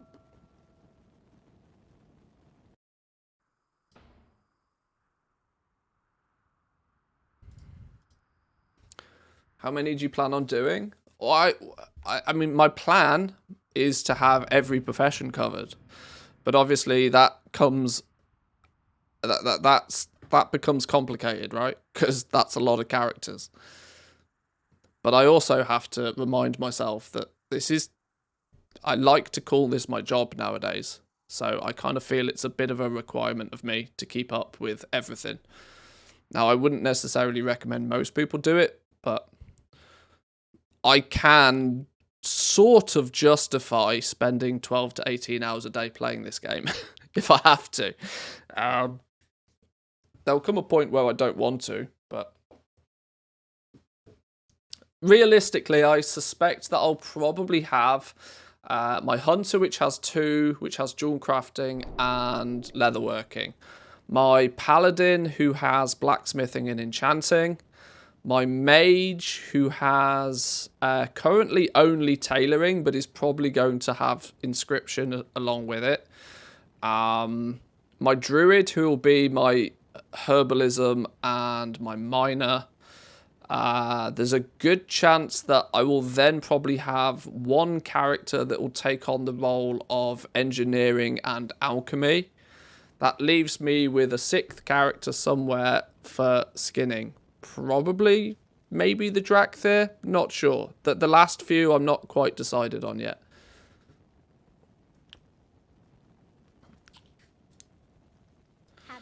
What is the labour laws like in Finland? Does it allow for 18 hours a day? Well, I don't pay myself a wage, so it's when you're self-employed, I think it's a bit different. Hey, got a new shipment coming in soon. But yes, I get your point. I ain't got I get it, your point. You don't want it.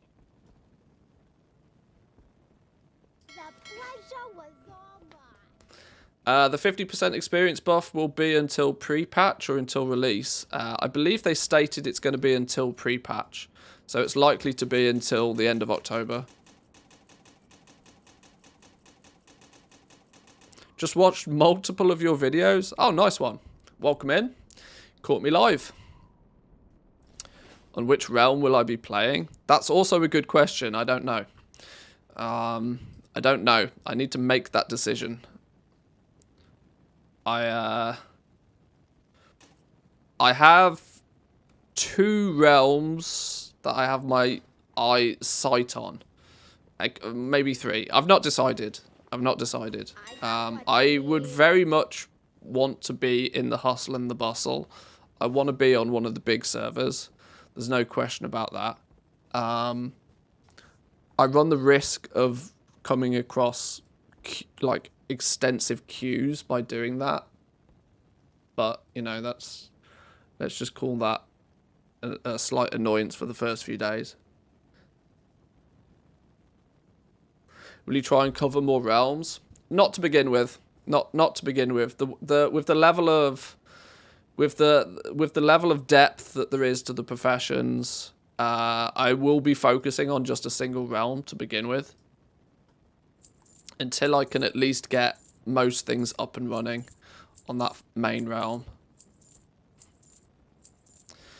There's a lot less of a demand to go region-wide nowadays than there was at the start of Shadowlands because of the region-wide commodity auction house.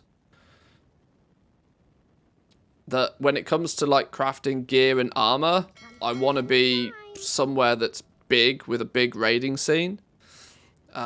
Yet, you know, if I want to sell commodities or flip materials, I can do that technically anywhere. So all the more reason for me to probably just be on a big server. The EU equivalent of US Illidan. Yeah, well, that's basically Draenor. There's 3. I'd say there's probably 3 big servers. Draenor, Kazakh, and Taran Mill are probably the 3 big ones in the EU. They're all clearly Horde dominated. There are some others that are very close. We have like Twisting Nether. We have Silver Moon. There are a few. There are a few others that sit up there, but I'm probably going to end up on either Draenor, Kazakh, or Taran Mill. Now, I already have level 60s on all of those realms, so what I actually plan to do in terms of transferring characters about and stuff, I'm not sure, but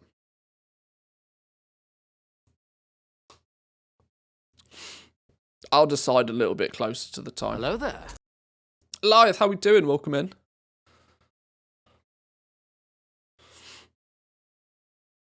I've pretty much put a back seat on my, because I was thinking for a while. I had this theory for a while that maybe for Dragonflight I just dip from EU and play on the NA realms, because my NA account doesn't have anything. I've got 1 level 60 on my NA account and like less than 1 million gold. So in the scheme of things, I've got practically nothing over on the NA. And I was kind of tempted to, like, you know, start from 0 over on NA. But there's also a part of me that's very into my completion. And to just drop everything that I've done on EU to go play over on NA, I don't think I can do it. Honestly, I just don't think sunk cost fallacy is too great for me to just drop everything on EU to go play NA.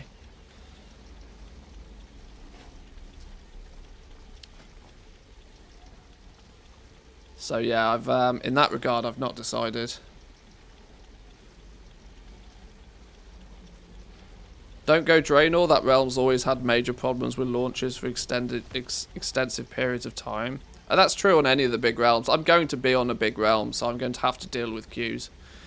It's no, to be honest, like I said, I'm one of the few people that's in a almost luxurious position that the queue shouldn't really affect me.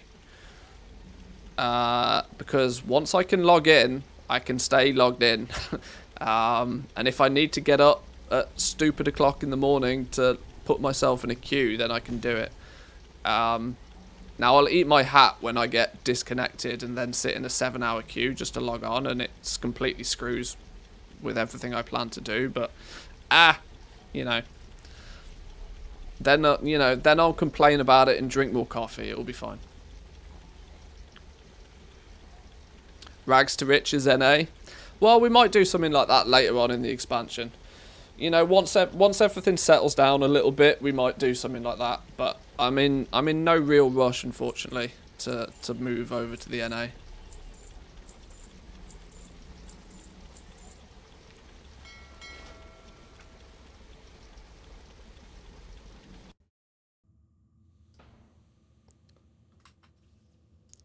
It's not just a queue issue. Draenor's got a history of crashes.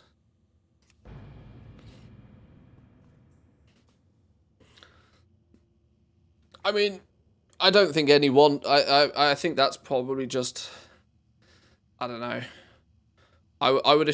like, virtually everything feels very... I don't know. I don't know the server infrastructure well enough to really state, but...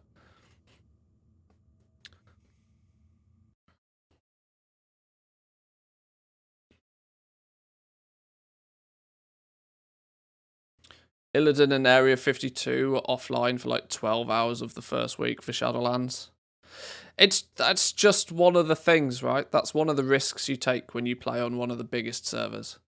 But it's, in my eyes, it's such a minor inconvenience for the grand scheme of things. Because my playstyle heavily favours being on one of the big servers. Heavily leans towards playing on a big server.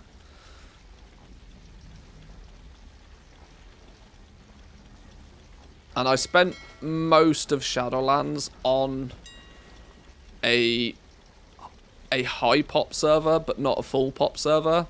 And the amount of gold that I was able to make when I did move to a full pop server in such a short period of time was bananas compared to the effort and time that it took on even a high pop server. So yeah, it's quite clear to me I need to be on the bigger... I need to be on the big servers. I need more customers. Because I'm happy to fight off the competition.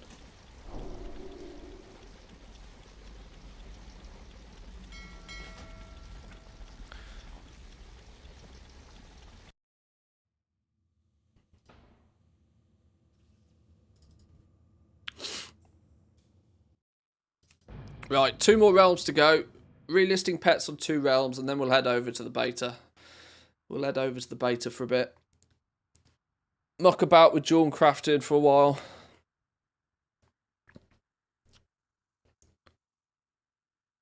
They seem to have done a better job of load and queue management for Wrath Classic, so hopefully...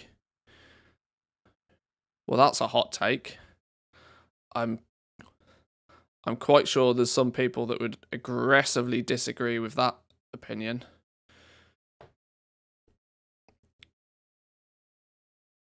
I think there are some people playing on Wrath Classic that have, you know, been stuck in like 8-hour queues.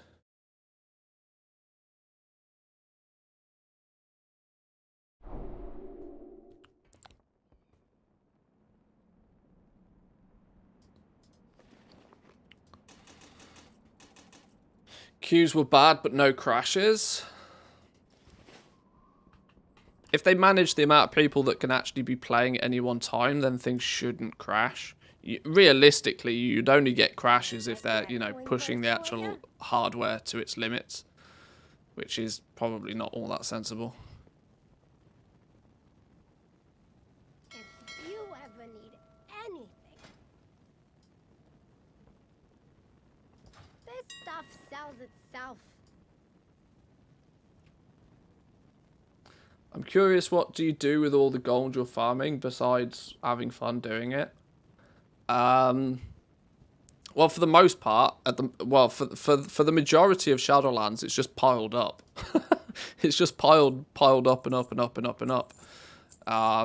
It's a safety barrier, though, really, isn't it? It means that it doesn't matter what happens in the game. If I need gold to buy something, you can buy it. It's the same theory as like, well, why do people make money, IRL, for the same reason, to make money. He sells it for IRL money and goes to Fiji 9 times a year. I wish. I have a sizable amount of gold in game, but not anything that translates to not anything that even remotely translates to a good amount of IRL funds.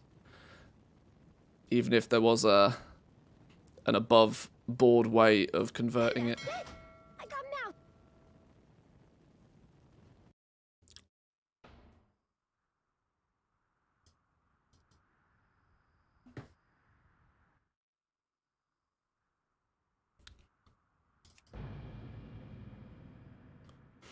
Went from Ravencrest Alliance to Kazakh Taran Mill Horde, and went from about 5 million to 40 plus, just because it's so much of a bigger environment.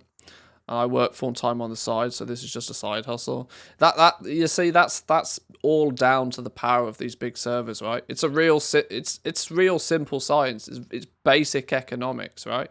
Where in a market where you've got more potential customers, there's a much higher ceiling for, you know, making things.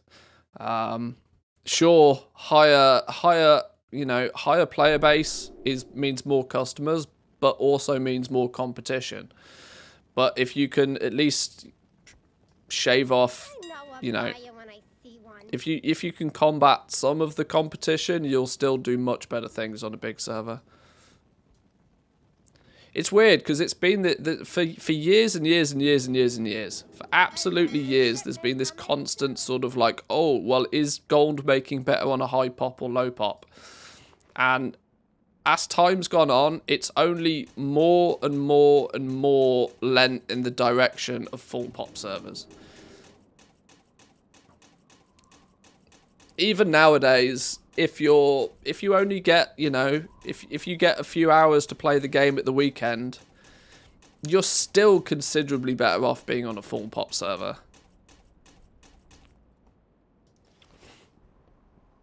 Because you also forget, most people forget that you don't need to make as much gold on a full pop server as you do on a low pop. You don't need to make as much because everything's cheaper. When everything's cheaper, it means any gold that you do have goes further. You know, 1 token's worth of gold on a full pop server will get you much further, will allow you to buy far more than that 1 token of gold on a low pop server. By a mile.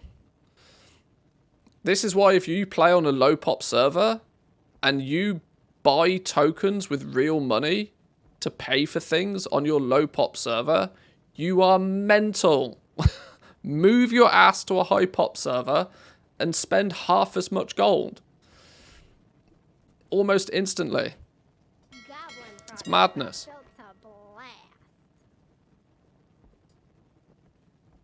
2 tokens per skin on Overwatch make your gold disappear real quick. I was playing Overwatch for a few hours last night. I was playing Overwatch for a little bit yesterday. Sure, it's kind of fun, it's quite arcadey, but I still don't really see the appeal of it. I only logged on and I only had a little bit of a poke about just because it's, you know, it's new. I'm going to be brutally honest though. Brutally honest. I can't tell the difference between Overwatch 1 and 2. Like, could anybody even give me 3 things that's new?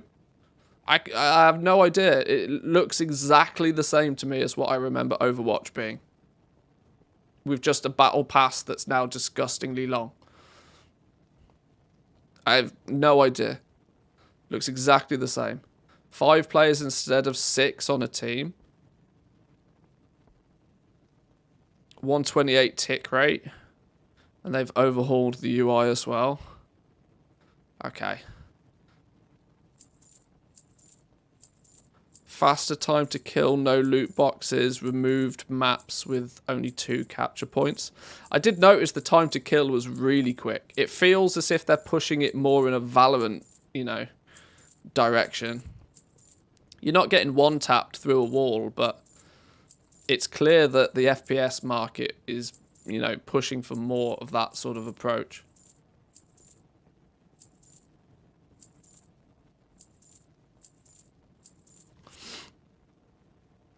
Hey, can I interest you with a payment plan? Glad I could help. Right, there we go. There's all the pet realms sorted. Only took me 2 hours. Oh dear. Oh lord. Okay. I wasn't planning on spending 2 hours doing that, but apparently I did. Let's jump on to the beta then. Let's get the beta up and running. Let's go play around with Jewelcrafting for a bit.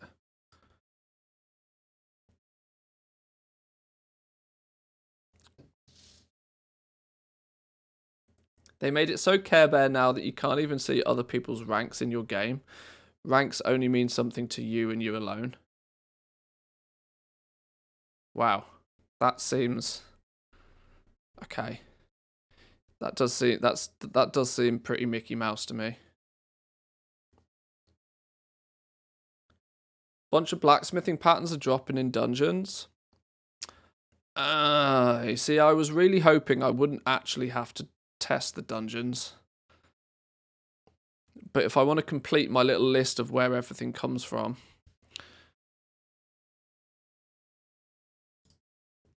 if we want to be tracking where everything comes from, there's still some significant gaps in my list.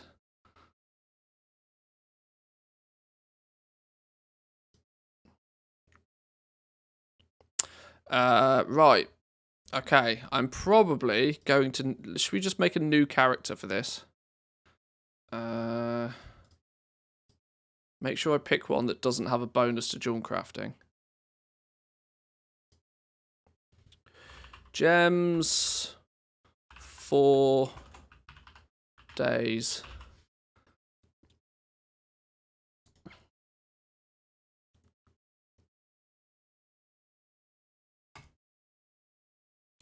Right, so this is my goal, right? My goal is such to work out what does it take to become a Jewelcrafting gem cutting pro. Orc Boober is bis. Fucking hell, calm down. So what is it going to take to make a rank 3 diamond? What skill are we going to need? What profession tools might we look to pick up? What kind of ore are we going to be prospecting and in what quantities? What is going to be then your estimated cost per gem? And more importantly, how long is it going to take to do all of this?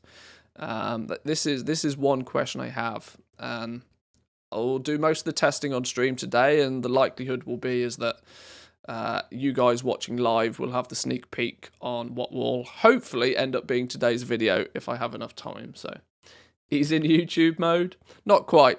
We got to do some testing first. We've got to work out the answers to these questions. Once we got the answers, then YouTube mode might kick in. We'll see. But that's kind of what I'm attempting to do today. So, you know, if that interests you, stick around. If that doesn't interest you, then, well, still stick around. I'm not going to shoot myself in the foot, am I? All right. Disable add-ons. What I am going to do, though, before I get too deep into this, because once I get going, I'll get stuck, is I'm going to take a quick break for 2 minutes. Use this opportunity to maybe do the same yourself. Grab a drink, take a toilet break, stretch your legs. It's good to keep moving. It's not good to sit down all day. So I'm going to take a quick 2-minute break. Occupy yourselves for 2 minutes. And then maybe we'll do some testing.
Alrighty. Hydrated. Nice glass of the white stuff, or the clear stuff, I should say. With a couple of Oreos to go with it. Perfecto. Right, now to start pissing about with Jewelcrafting somewhat.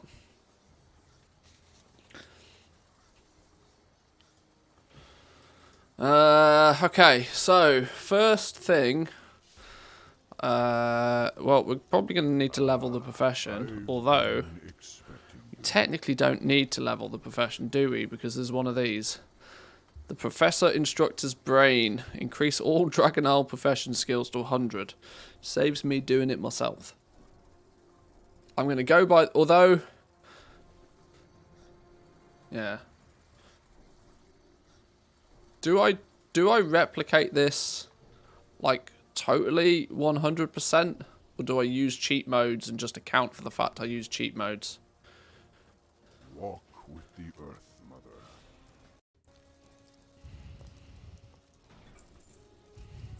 I guess, knowledge is king, right?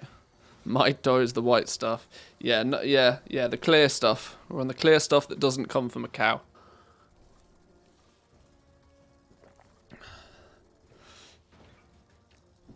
Might-do is milk, by the way, in Finnish.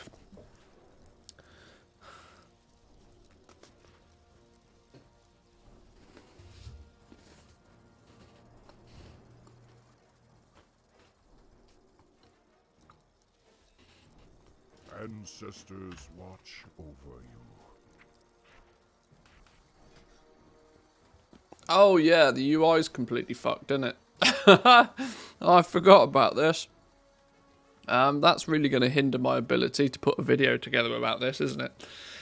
Okay. Either way, I can still do the testing, even if I'm going to have to wait for a little UI fix before we do the video for it. Do I try and do this in the most lifelike variant? Because I get no, I don't think I do need to do it properly, do I? I think I just need to work out, because the questions I'm trying to answer here is how much skill is needed to make a rank 3 diamond cut. So we can see that the where they gone?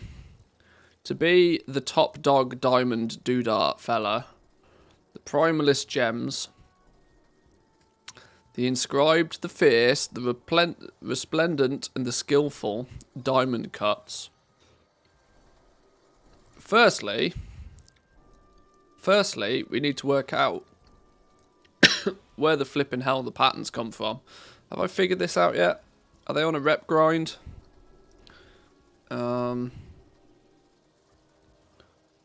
Spec trees. Oh, they come from the spec trees. Oh, well, that's handy.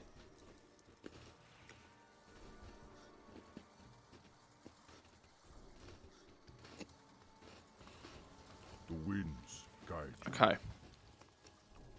It's just cheap. May the eternal sun shine upon thee. Boom. Right, now I'm skill 100.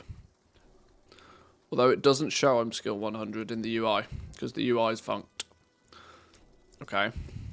Greetings. Now we should be able to learn all of the recipes that come from the trainer. Not that that makes a huge difference. Go in peace. We now need to work out... Okay, now we got spec trees. Faceting. Points in here.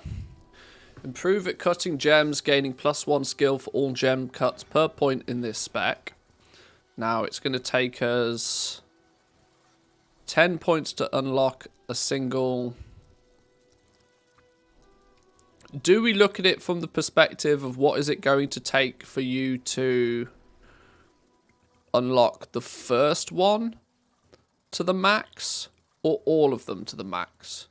Because we need to put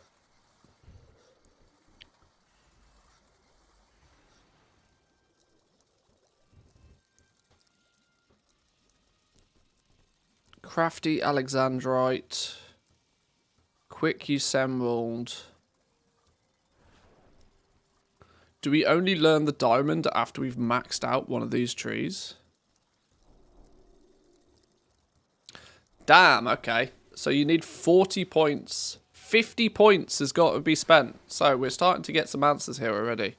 You're going to need to spend at least 50 points just to unlock the recipe.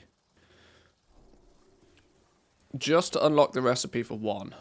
That's 200 knowledge points you're going to need before you're going to even have access to all 4 diamond cuts.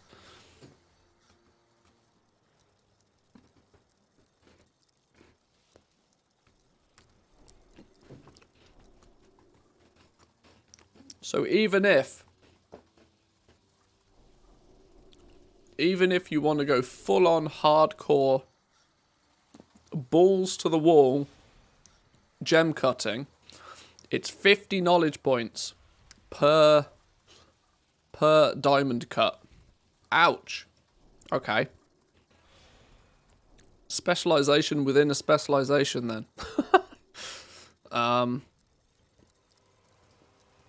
Skill needed.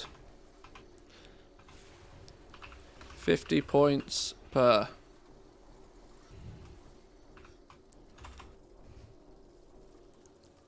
Hang on, let's do it this way.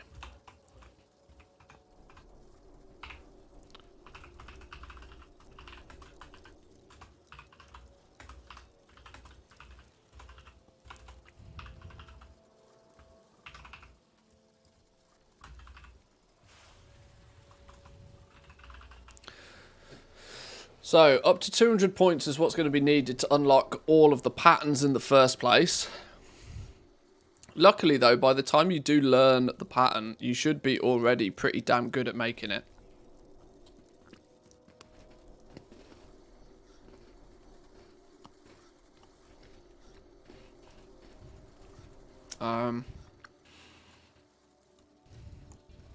Give me the thing that gives me knowledge points.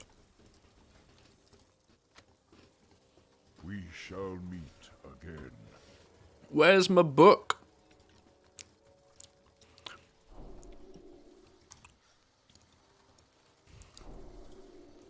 We know that we could do with 200 points. Just to unlock the 4 patterns. But let's assume that we're trying to min-max the first one before we spec into the other ones. So we're going to need... How do I even do this? Can I even do this? Oh, okay. Unlock faceting. 10 points. Just because the UI is balked, it shouldn't matter too much. Now we can go air.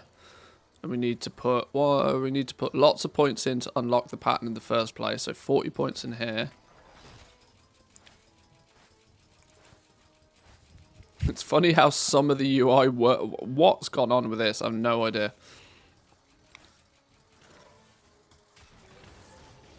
Boom. So there's our illustrious insight.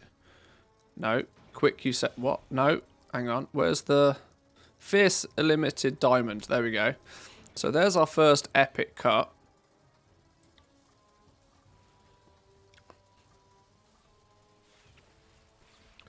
And by unlocking it, we only have a skill of 170. So we've got 100 points from Jewelcrafting. We've maxed out our Jewelcrafting. 100 points, just unlocking it, we're at 170.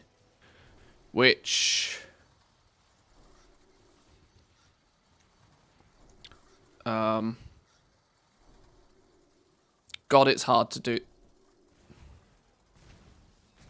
Do we need to get to 224 skill to do a quality 2 cut? So just unlocking it. 50 points is only going to get you quality 1s, but you'll have it. Our question is, how much is it then going to take to min-max the crap out of it?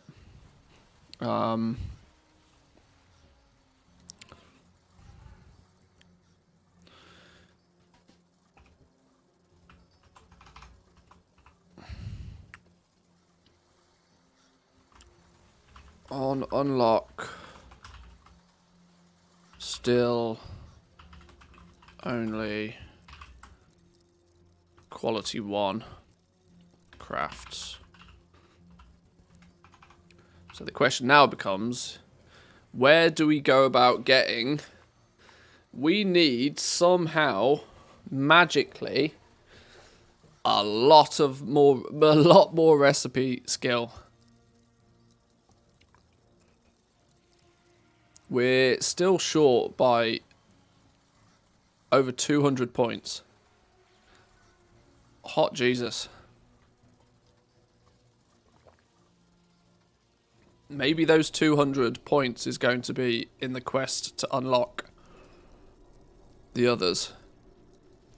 Just unlocking, so maxing out your faceting tree is 200 skill points. Do we also then think that that's then going to be at the very same time enough skill for you to adequately start crafting all of those? I guess we test, right? There's only one way to do this, and it's by testing. So another 10 points in here.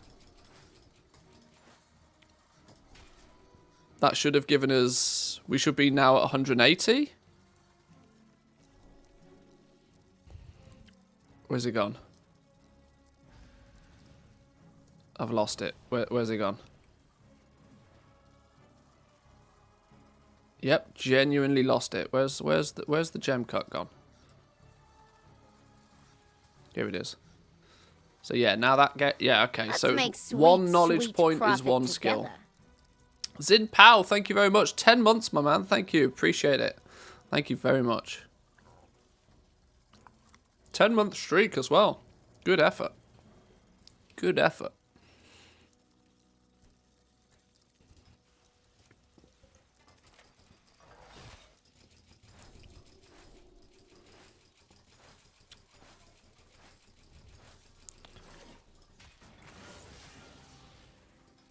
Another 40 points unlocks the second one. And by the time that we're unlocking the second one... Oh! We had to put 40 points in to unlock that. And in the process, it didn't give us any bonus skill. Points in that spec tree were not giving us...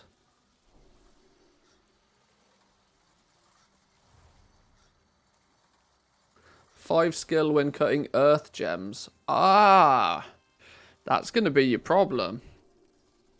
That's going to be your problem to begin with straight away. That any points that you then designate towards unlocking the next pattern are not in any way, shape or form going to benefit you when continuing to craft the original pattern. Is this the beta or this is the beta. Yeah, the overlay's completely scuffed. Don't worry too much about that. We can still work out the information we need, even though the UI is scuffed.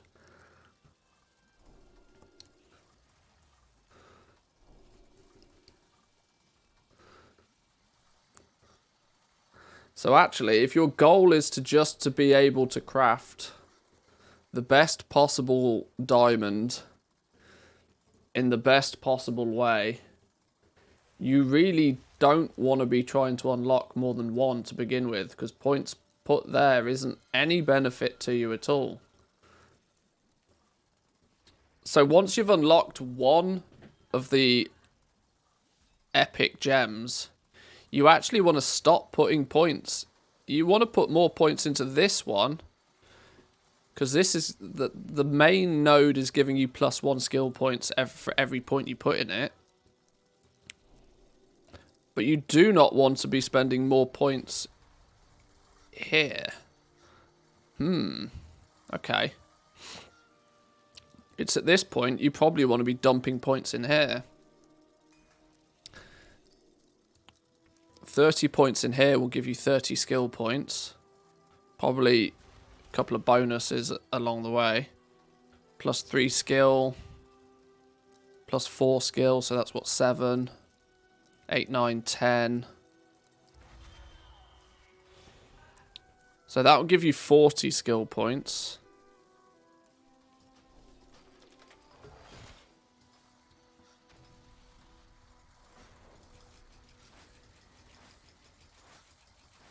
So 50 plus 30 is 80. 80. We're 80 skill points deep. And we're at 220.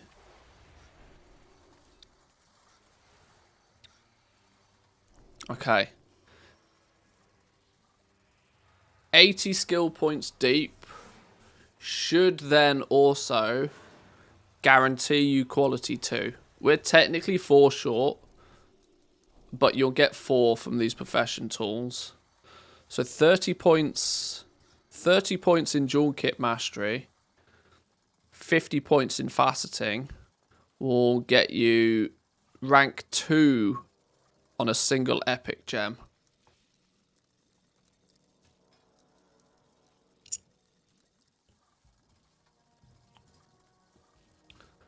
And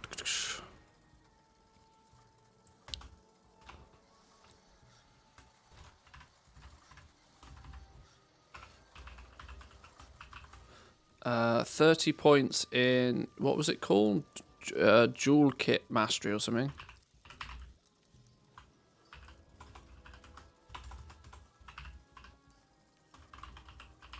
Was it jewel kit mastery? What was it called? Jeweler's toolset mastery. Close.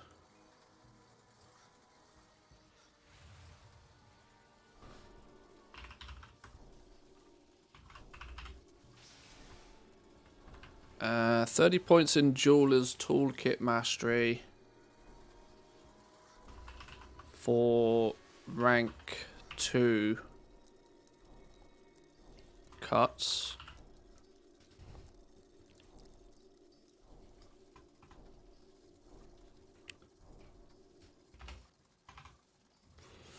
Where do we go from there then to get... So, saving silvers is going to give you resourcefulness. Is there anything else that is going to just straight up give us plus crafting skill? Or are we then going to have to start looking at a third spec tree? Maybe then maxing this one out becomes what we should be putting points in, because this is still giving us plus skill points.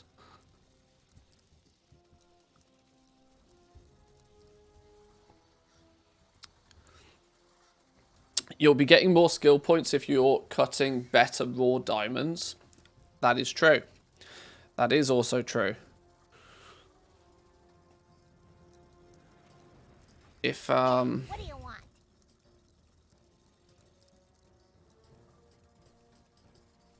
Who's selling the diamonds? Careful out there. Traveler?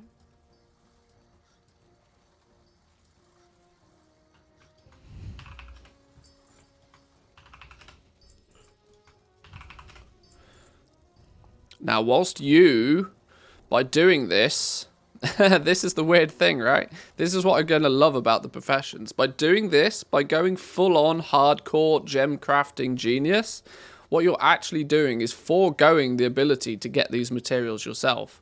You're going to be relying on yet another jewel crafter to have gone full-on hardcore into prospecting first.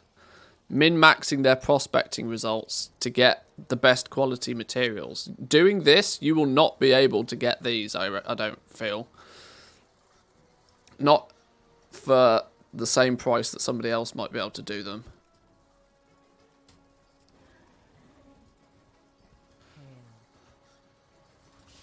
Let me grab a... Just the thing for you. Even if... Let me just put some ore in my inventory for the purpose of testing. Not that we're going to be prospecting it, but I just want to see what the results come out as.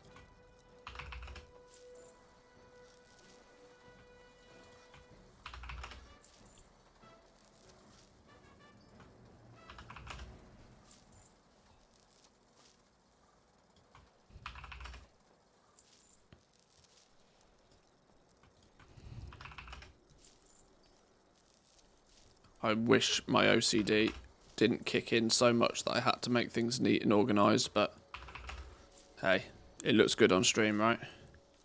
Good. Okay, that should then mean that even if we are prospecting tier 3 quality Casgarite, we are still not guaranteed to get tier... So with all of the points that we've put in so far, we're still not even necessarily guaranteed to be able to prospect the top quality Casgarite ore at the top quality into top quality gems. You're going to be relying on inspiration procs to get rank 3 qualities.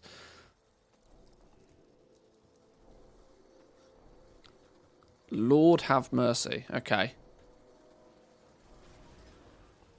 But when we go to cut the gem in the first place, if we switch it up and we say, right, we say we're going to use tier 2 diamonds, that's going to push us into tier 2 crafts, but we're still a country mile away from 375. 314, we're still over 50 points away, but but using quality 3 diamonds, any quality 3 diamonds you can get your hands on, you then have a 7% chance. You want to be stacking your inspiration to the moon. You want to be absolutely stacking inspiration to the moon so that you give yourself more frequent chances of proccing a bonus 125 skill. That 125 skill basically means you only need to rely on 250 base skill. If you can get 250 base skill, there is the chance that you can make a tier 3 quality one. It's not going to be a great chance, but it's a chance nonetheless.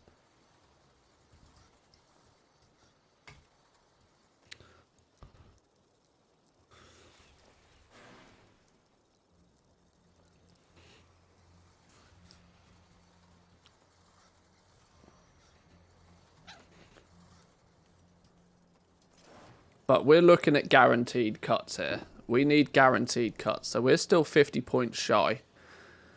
You could start using these lesser illustrious insights. These are going to cost you artisan's metal. But trust me, if you're the first person to be able to reliably craft rank 3 quality gems, it might be worth doing it. That would give you plus 30. So there's 344. You still need yet more points, which, if I look at it, comes from here, doesn't it? The 20 bonus points in here. Max this out at the same time. What does this keystone one give you? Just crafting speed.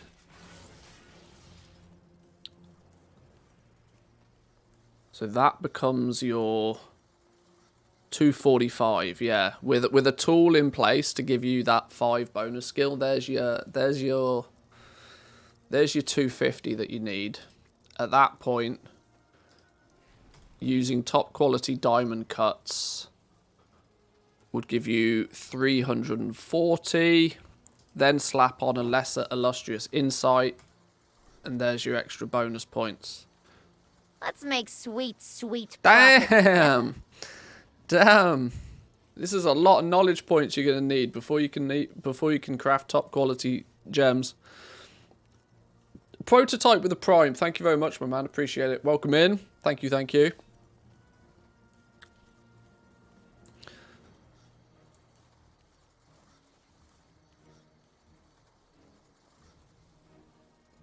Does anybody know what the potion mastery proc chance in Wrath of the Lich King is? It was 20%, or at least it was back in the day.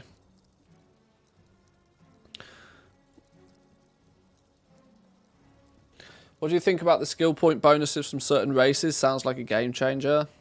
Not really. They've nerfed them all, so you can only get like a maximum of 5+ skill points, which, yeah, is going to be a thing. But in the grand scheme of things, when you need 375 points, a difference of plus or minus 5 is not going to make. It's not going to be game changing. Can you respec professions if you mess up? Nope. Nope. Points are final. Points are final. So, Yeah, this pretty much means if you want to be able to guarantee quality 3 and you want to be able to do quality 3 time in, time out, we still need more points though, because we don't want to be relying on using these every time, because this is costing us artisans metal to use these. 50 artisans metal gives us, what is it, 5 of these things?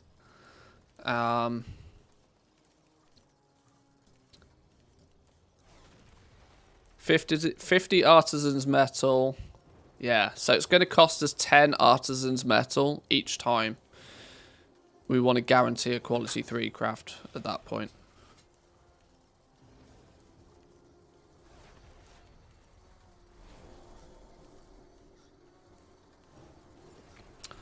What else could we use the artisans metal for? It's used for recrafting. If you're going to be fulfilling recrafting orders, recrafting allows you to change optional reagents and the quality of some crafted equipment. You can also gain skill whilst recrafting, but at a reduced chance. If you're recrafting people's jewellery, it will take, I believe it's 10 artisans metal per recraft. But it will be useful. Plus, you can use artisans metal to buy one-time knowledge books from a certain vendor. So, crafters are going to be cautious about where they spend that metal. We then probably still need to somehow work out how to squeeze out some more base skill points from somewhere without it costing, without it breaking the bank.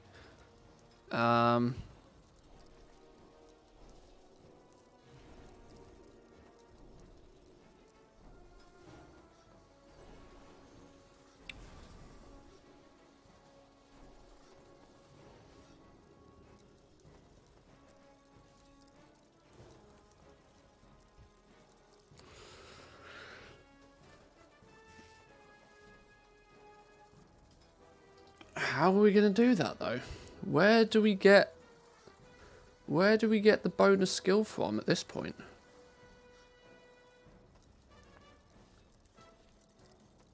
We've got 245. Oh, actually, I haven't taken into consideration the emeralds, have I? That's my bad. I should have taken into consideration these. Your emeralds are going to make a difference as well, aren't they? You're going to want to use higher quality emeralds as well. Where's my Jewelcrafting friend? I forgot about that.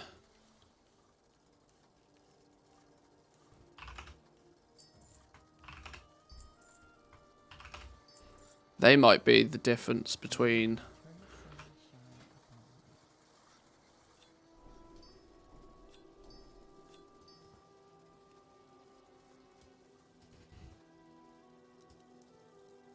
So 245 using quality ones. Has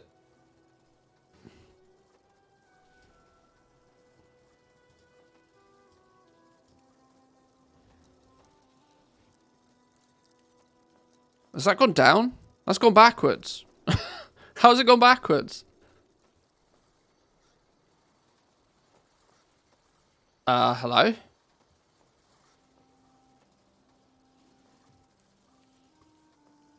I'm not going mad, am I? That has gone backwards.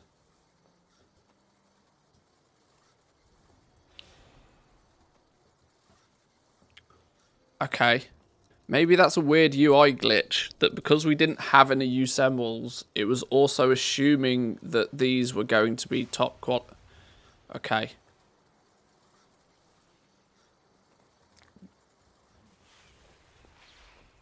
What's your opinion on the Jewelcrafting trinkets versus the Dark Moon trinkets? I'm not the one to ask, is the honest answer to that. I don't know. I don't know. It will be up to the people who sim their characters to work out which ones are better than the others. The Dark Moon ones obviously are going to be very expensive, but they'll be practically instantly available. The ones that Jewelcrafters make, I think they're locked behind reputation, and I think it's a lot of reputation. which may just kill them dead before they even start. Spells and abilities have a chance to grant you 15 haste per your assembled that you have equipped. Upon reaching 15 stacks, all stacks are consumed, and you gain 268 split between all of your secondary stats for 15 seconds. Yeah,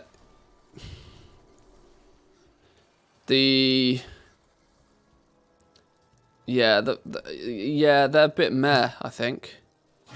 The fact that I'm quite sure these are locked behind a rep grind as well, which does not do them any favors.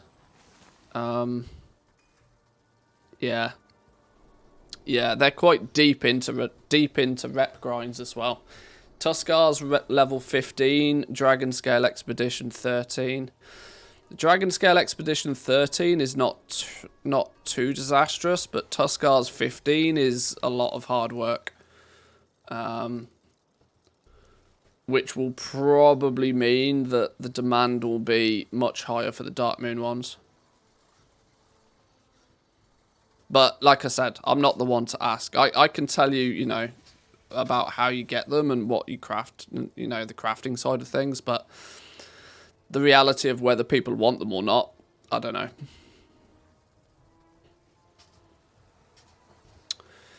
Can you craft gear to equip that will give you better luck or whatever it's called? Yeah, inspiration. You've got 3 slots up here for profession, accessories, and tools. You can maybe see some of these here. Like Jewelcrafters can craft one of these, which is one of your accessories, which will give you plus inspiration and multicraft and 6 skill. So you are, as a Jewelcrafter, you are likely to want to fill these slots with as good a stuff as possible. This also leads back to one of the previous questions about Artisan's Metal. These things are not cheap. They're, you know, 225 Artisan's Metal. That is not an insignificant amount of materials to make one of these. So...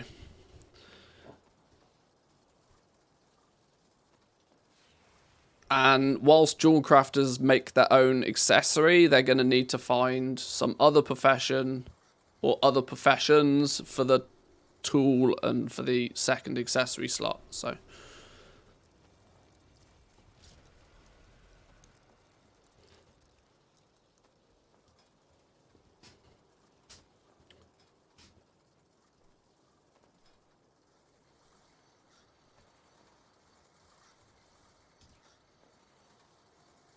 does this only give plus inspiration? Inspiration grants 5% additional skill when making jewel crafting goods. Plus inspiration. Inspiration does bigger things. More inspiration. More inspiration. More inspiration. More inspiration. There's an element of common sense putting points into this one, as that inspiration just is going to dramatically increase, not only, by the looks of things, not only is it going to increase the frequency in which inspiration kicks in, but if it also grants 5% additional skill, it's going to make the inspiration proc more potent when it does proc as well. Think of it like crit and then like crit damage, you know. They're 2 stats that you want to level up equally. You want to crit more often, but you also then want to do more damage when you do crit. Any of you guys that have played like a Diablo-esque game will understand this probably a lot more, because you have crit chance and crit damage. Inspiration and inspiration potency is practically the same thing, right? So you're getting 5% additional skill, 10% additional skill, another 10%, so that's what, 25, 50% additional skill if you put a bunch of points in here. 50% additional on top of, what is it, baseline? Inspiration is a 125 bonus. So plus another 50% on top of that. What's that? Like another... That's not even an exact number, is it? That's like 62.5. Okay, you'll gain nearly 200 bonus skill then if you were to max that out when it procs. And it will proc more frequently. Okay. Well, we don't necessarily need strict exact numbers then, because there's a few variables here, but it seems to be that to make a rank 3 diamond cut, you're going to need 50 points in the cut itself to unlock the pattern in and of itself. You're then going to want to put 30 points into the Jeweler's Toolkit Mastery, so you'll have spent 80. You'll then probably want to go back and max out faceting. And then, what would it be? Plus 30 points in faceting over the 10 you did originally.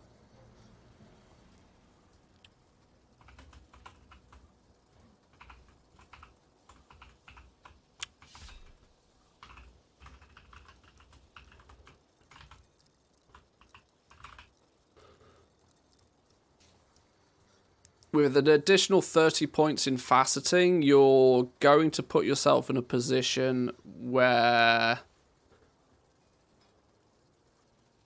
using top quality materials...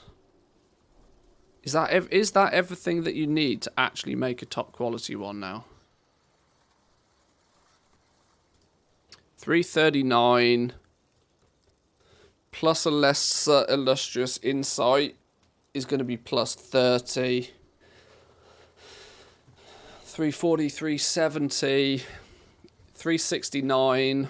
Yeah, you're still 6 points short, but you're not going to be 6 points short, are you? Because you're going to have at least one profession tool or one accessory that's going to give you plus 6 points, namely these. So you're going to want an Alexstrasite Lupez, or whatever the thing this is called.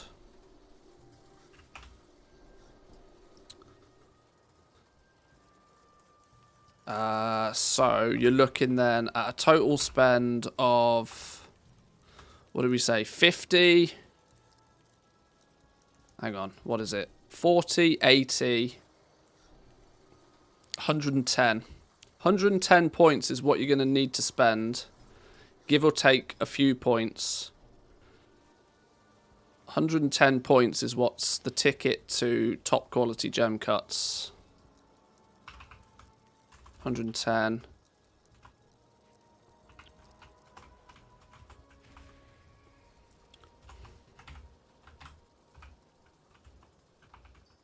Plus or minus a few points from 110.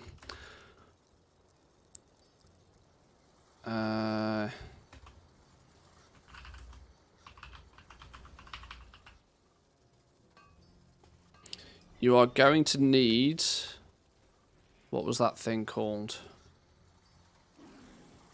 At the very least, one of these.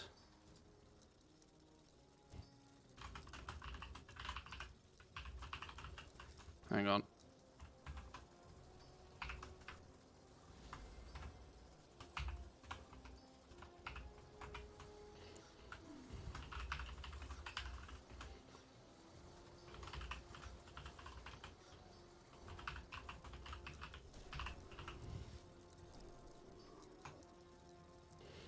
At the very least 6 skill points from one of these fellas.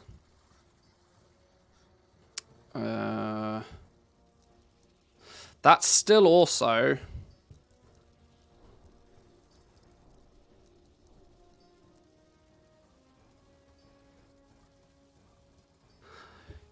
yeah, that's still also...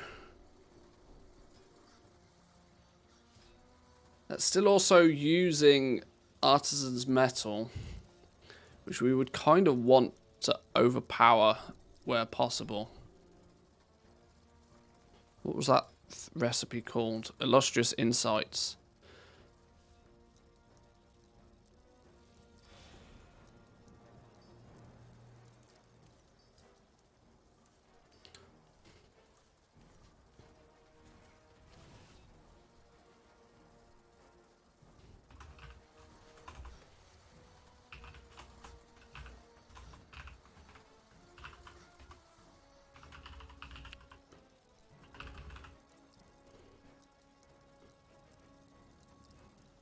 Is that how you spell illustrious?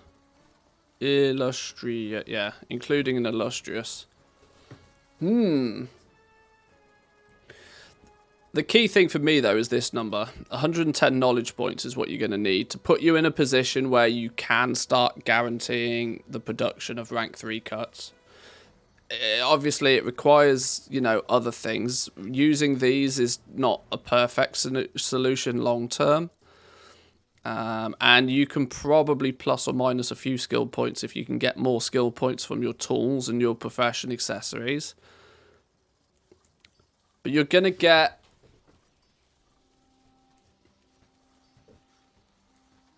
I reckon you can probably get 100 skill points. Let's say you get 30 skill points from just crafting one of everything at the beginning. Then you need 70 skill points from just playing the game. It's going to take you well into the raid before people are going to be able to make these. Well into the raid. You mentioned that the racial bonuses have been nerfed for 1510 down to +5. Is there a blue post about that, or is it just on the beta? I can't find anything. And just paid for a bunch of faction race changes. It's definitely a thing. I don't know if there was a blue post on it. I think there was. But it's definitely a thing. They're +5 for everybody, +2, or was it maybe +3 for Coltiran?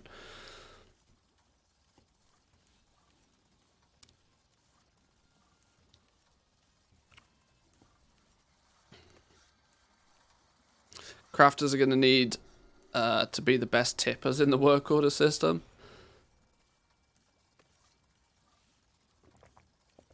This is the thing, right? Doing this has not put a single point into prospecting. Not a single point's gone into prospecting. Now, that's not to say my prospecting won't be better. My natural skill is indicative of the fact that my prospecting will just be pretty good. But what I haven't done is I haven't spent any points here to actually straight up improve the yield and the quality of the stuff I prospect. Meaning that there'll be other jewel crafters out there that have specialised in this direction first, who will be arguably the ones supply. It's going to be really odd that you as a jewel crafter who wants to be the top dog at crafting gems is probably going to need the support of yet another jewel crafter to supply you your materials. Because another jewel crafter out there might be better than you are, might have a cheaper crafting cost than you do, might be selling their gems for less than it costs you to make them yourself because you haven't spec'd into it. This is what all makes the professions like really juicy, really interesting. That one profession is that there's not just a cookie cutter build on how to do things.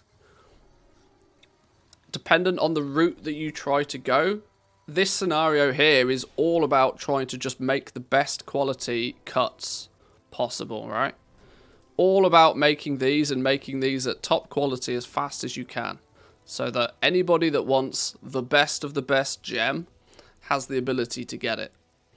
And even then, to achieve it, you need 50 points to unlock the recipe. You're going to need to put another 30 points into a totally different spec tree. You then need to use limited quantity reagents. So even unlocking them, there's a limitation to how many you can supply because you're still going to be burning through rare materials, meaning you're going to, if you do unlock a top quality one, you're going to want to charge stupid money for it to make up for the fact that you're using artisan's metal to make them.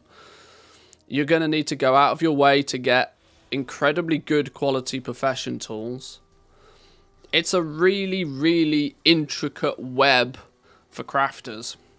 I think it's going to be really fun. Really fun.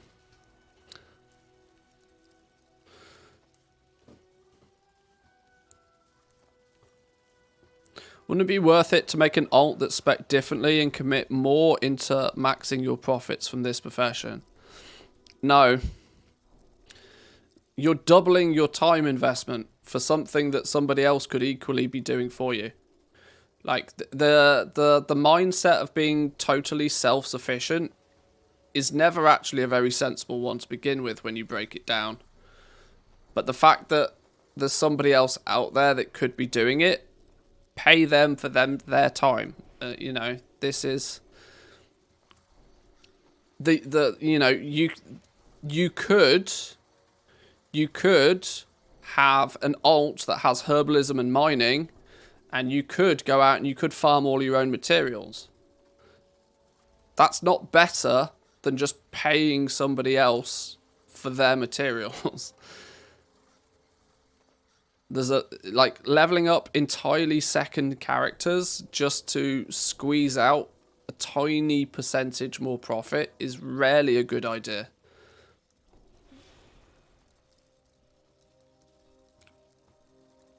It's a hard one to describe because Dragonflight professions are going to work very differently. But the easy answer to that question is no. Farming yourself means it's free, right? Of course. I farmed it, so it's free.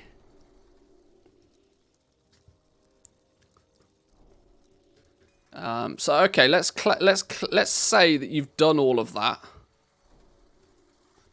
You've done all of this. You've put yourself in a position where you can now feasibly craft quality 3 ones. You're going to need to... Let me get some of these finishing reagents. Let me make some of these finishing reagents. Let's simulate crafting 10 of these just to see how it actually plays out. Make sure it does actually work. Where's me artisan's metal?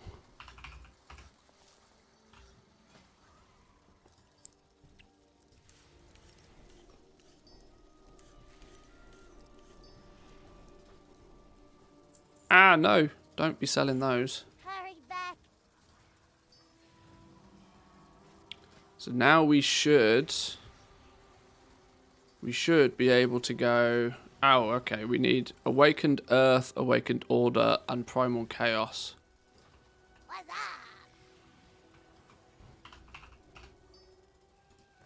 Awakened Earth. Oh, shit. What was the other one I said?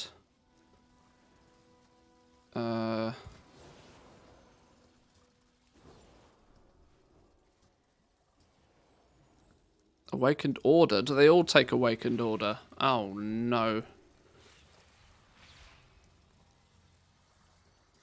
Okay. Lots of Awakened Order as well.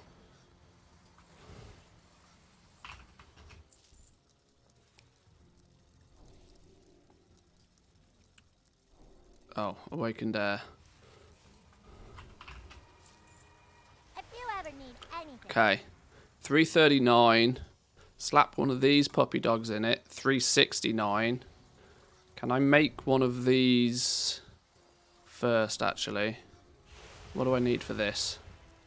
Vibrant shards, frameless lenses, shimmering clasps, and alexandrites. Time is money, friend. Hang on. We can do, if we're smart about this, we press the, there's a track. Oh, I bet I can't even see it, can I? Where's the track recipe? Boom. Now I know what I need. Well, spit it out. Vibrant shards, some of those. Frameless lenses. Do you sell frameless lenses?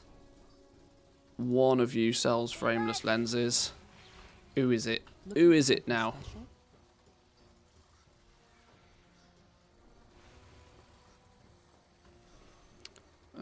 Two of those. Shimmering clasp. Oh, I might have to make those myself. Alexstrasite, we need a couple of those. Are the shimmering clasps not on a vendor anywhere? I think they should be. I swear I've seen them somewhere. Welcome, friend.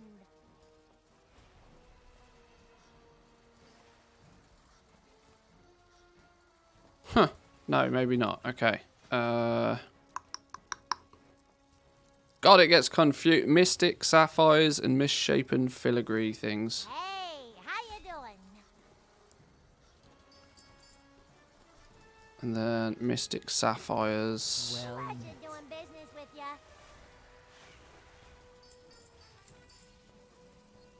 goodbye. What a pile of confusions.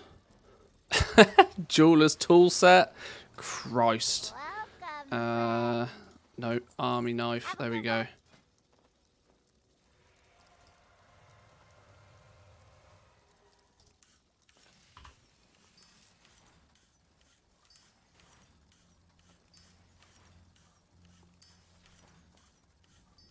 Oh, phooey, it's only made quality 2 ones.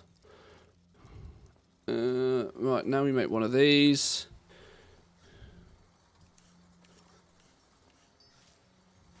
Ta-da! There we go. Put this in here. There's our plus skill. That should mean, if everything is calculated correctly, that should, in theory, now be the absolute bare minimum to make these at quality 3. Bang on 375, look. I tell you what, my hat goes off to the Blizzard devs. This actually looks as if it could be quite finely balanced. I'm actually quite surprised, you know. I'm quite surprised how smooth and how well balanced this feels. So now we should, in theory, no questions asked, make a quality 3 one of these every time. No requirement on inspiration. Obviously we get our first craft bonus. There's a multi-craft. Whoa! There's an 8% chance for multi-craft. That would be super lucrative. That would be money in the bank right there if we could proc multi-craft. Multi-craft is so much more powerful than resourcefulness, by the way. Just as a sneaky heads up for anybody that's trying to figure these things out. Multi-craft is way more valuable than resourcefulness.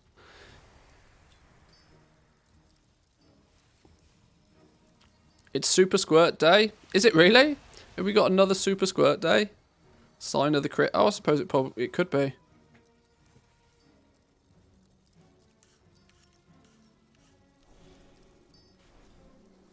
Oh! What are you doing? Why did you make it equality 2? This is going to be the frustration, right? Skill is not. I've already deemed this to be a case, but quality is not strictly. There's a plus or minus potential on your skill. So if you do things like this, if you're pinpoint accurate, it still doesn't always matter. Because when you press the button, there's the chance for it to be like plus or minus a certain amount. So in this scenario, if the plus or minus rolls minus, you're still going to be short of guaranteed quality 3. But then we got a multi-craft, look. A multi-craft just straight up gave us a second one. Boom. Straight up gave us a second one. That in itself is ridiculous. I haven't worked out what this is potentially going to cost, but it could easily be 500 gold for each of these. Could be 1,000 gold for them. It's difficult to put a price on Primal Chaos because it's a bind-on pickup material in the first place, but it definitely holds value. Going out and farming 20 Primal Chaos is no mean feat for anybody. Your top quality diamond is going to be hella expensive, and your Semwold at top quality is certainly going to be a few gold for sure. What I can do is I can maybe guesstimate what the cost of a top quality diamond would be. Diamonds are,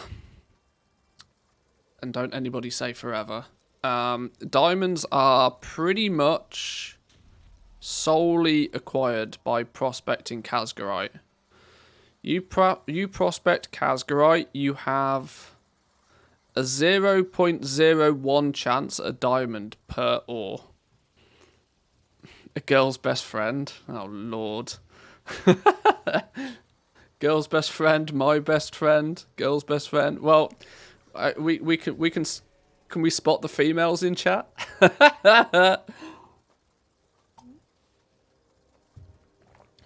Welcome in, ladies. Showing your true colours.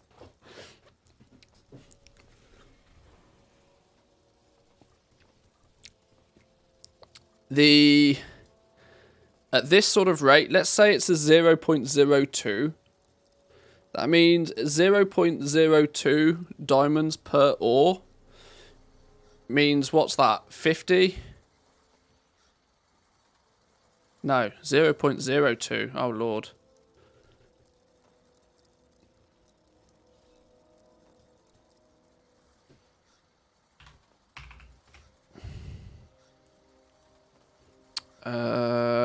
Yeah, 50 pieces of ore, roughly. 50 pieces of top quality Kazgrite ore is what's going to be needed to get a diamond. Which, if Kazgrite ore, considering its rarity, is 250 gold a piece, you could be looking at, yeah. It's 10 to 12,000 gold, I would suspect. It could be as much as 12,000 gold per diamond. Now, if it's 12,000 gold a diamond, on top of these other costs, you're looking here nearly 15,000 gold to make one of these. Woof. But I guess let's not forget that by the time that people have got the knowledge points to be able to make these, the materials could quite clearly have dipped in value aggressively. But wowzers. Oh, it's going to be so fun when this goes live. There's so much depth to these professions. I love it. Inscription also makes the weapons for casters. Could that push it ahead of leatherworking, or is leatherworking too strong? I don't know. That you're splitting hairs at that point. They were both categorized as S tier professions, so I wouldn't worry about it too much. You are right. Yes, they do make caster weapons as well, which I maybe didn't highlight specifically, but yeah, you are right. I like, yeah. They're all S tier quality professions. Leatherworking, blacksmith, spoiler alert, leatherworking, blacksmithing, inscription, S tier professions for sure. I'm only focusing so heavily on jewel crafting because it's my main profession. It's been on my main character for years. For me, the tier list that we did was for the purpose of gold making. There is the theory that you could do it from a different direction. You could do which professions are more fun. And I weirdly get more enjoyment out of playing around with things like jewel crafting because of the extra level of, the extra levels that come along with things like prospecting. I always find really fun. But I'm a geek, so I enjoy this kind of weird stuff. Some people do, some people don't. I would assume that there's at least 100 people that share my passion for it. So,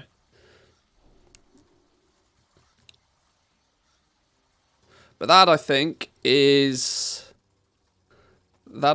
about, if you want to be that jewel crafting pro, you're going to be looking at carefully allocating about 100 points, 110 points. Like I said, these numbers are not exact, because there isn't anything about these new professions that is exact. It's plus or minus a little bit, but plus or minus 110 points with the addition of a lustrous reagent, optional crafting reagent.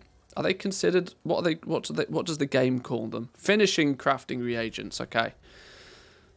Mainly because this will give you a plus 30 bonus when crafting.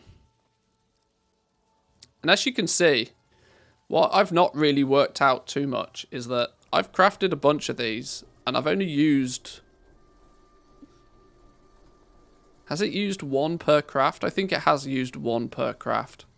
So they are consumed on use. Yeah, that's gone down by 1.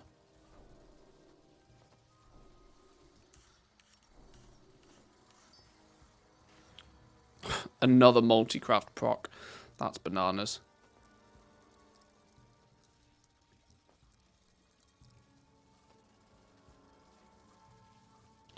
Without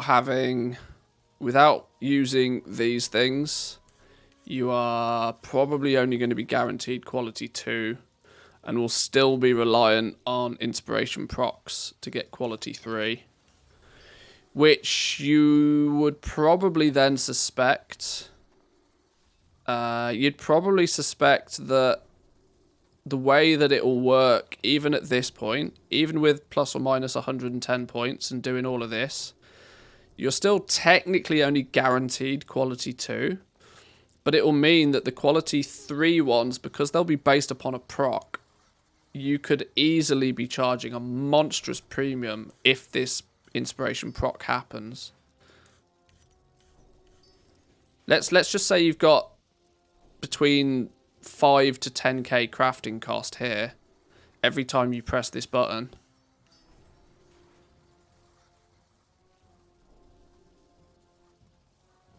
What I don't fully understand though, and it's entirely back to without letting Ranthius out the box. What really frustrates me is even these are soulbound. And you can only equip one yourself. So this is the thing, right? You're not going to be continuously pressing the button. You're not going to be crafting a bunch of them and then going and selling them. Your only way of selling these is via the work order system because they're bind on pickup, which I think is mental. Because then it practically means that inspiration is dead. Or dependent on how the work order system ends up being. But inspiration's dead. And it all becomes about, well, you can either guarantee a quality 3 or you can't. I still don't understand how they're going to be able to implement a work order system for something like an epic gem. It just doesn't make sense for these to be bind on pickup.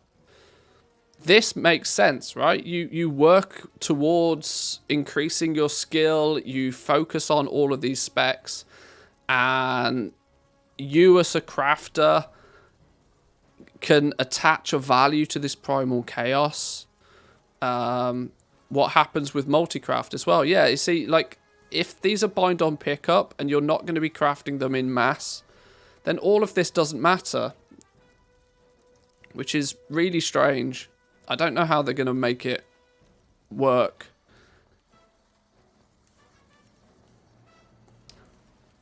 But yeah, it's really odd. Unless they somehow magically expect you to do this sort of bullshit to just hopefully proc a rank 3 for yourself. It's just like, you mad? Nobody's going to spend 100k crafting shit that they're going to have to just vendor just to get one gem that gives you plus 9 more primary stats. People love a good min-max, but not that much.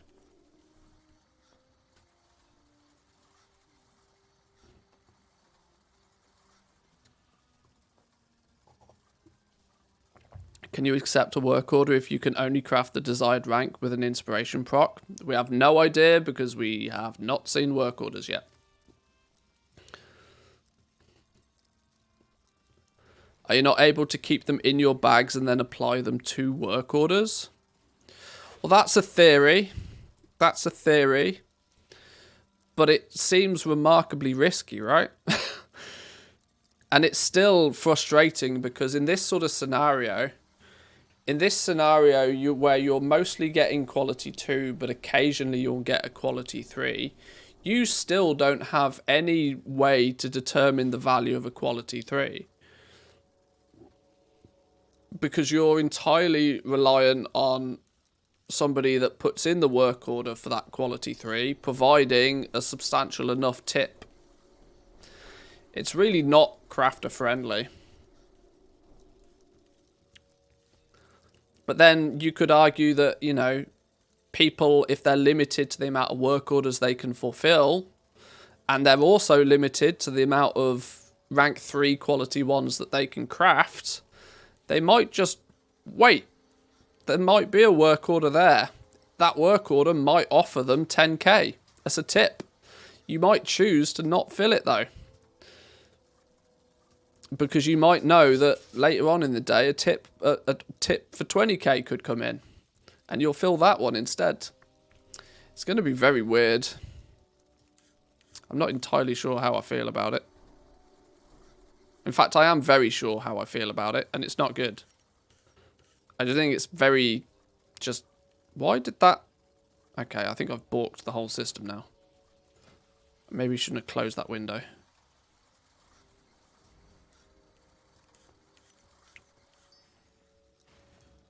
So there we go. Inspiration kicked in, and it made us a quality 3 one.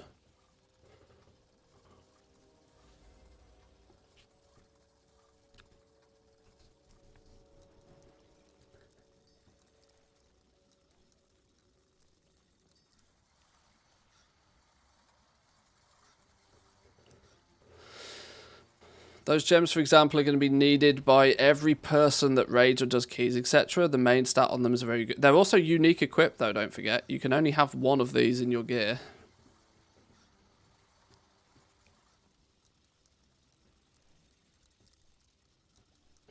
And there's a clear situation of if there is too many hoops for somebody to have to jump through to do or to get something,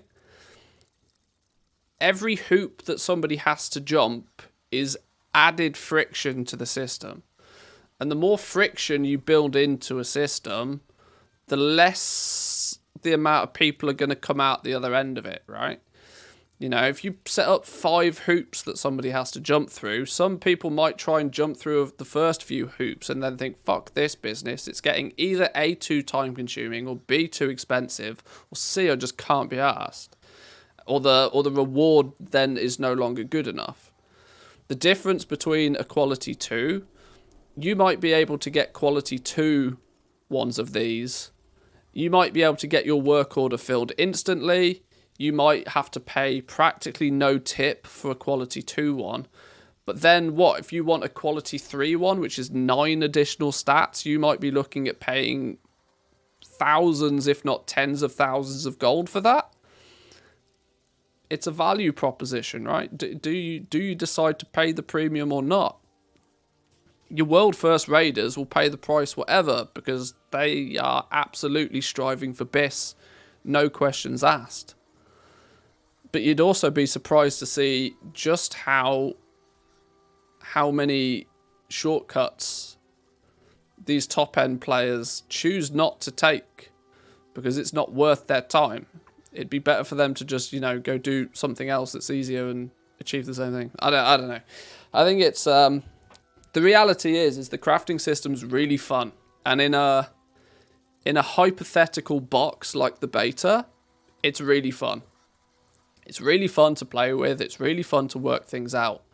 But a lot of this relies on the economy supporting the time and the effort when it goes live. Because now you're not risking anything. You're experiencing 100% of the fun with 0 of the risk. When the game goes live, are people going to be willing to risk possibly tens of thousands of gold in materials without any sense of outcome that you might get that back? That risk takes away a lot of the fun for a lot of people very quickly. If you like gambling, if you're a fan of XQC, then you might think differently, but I don't know.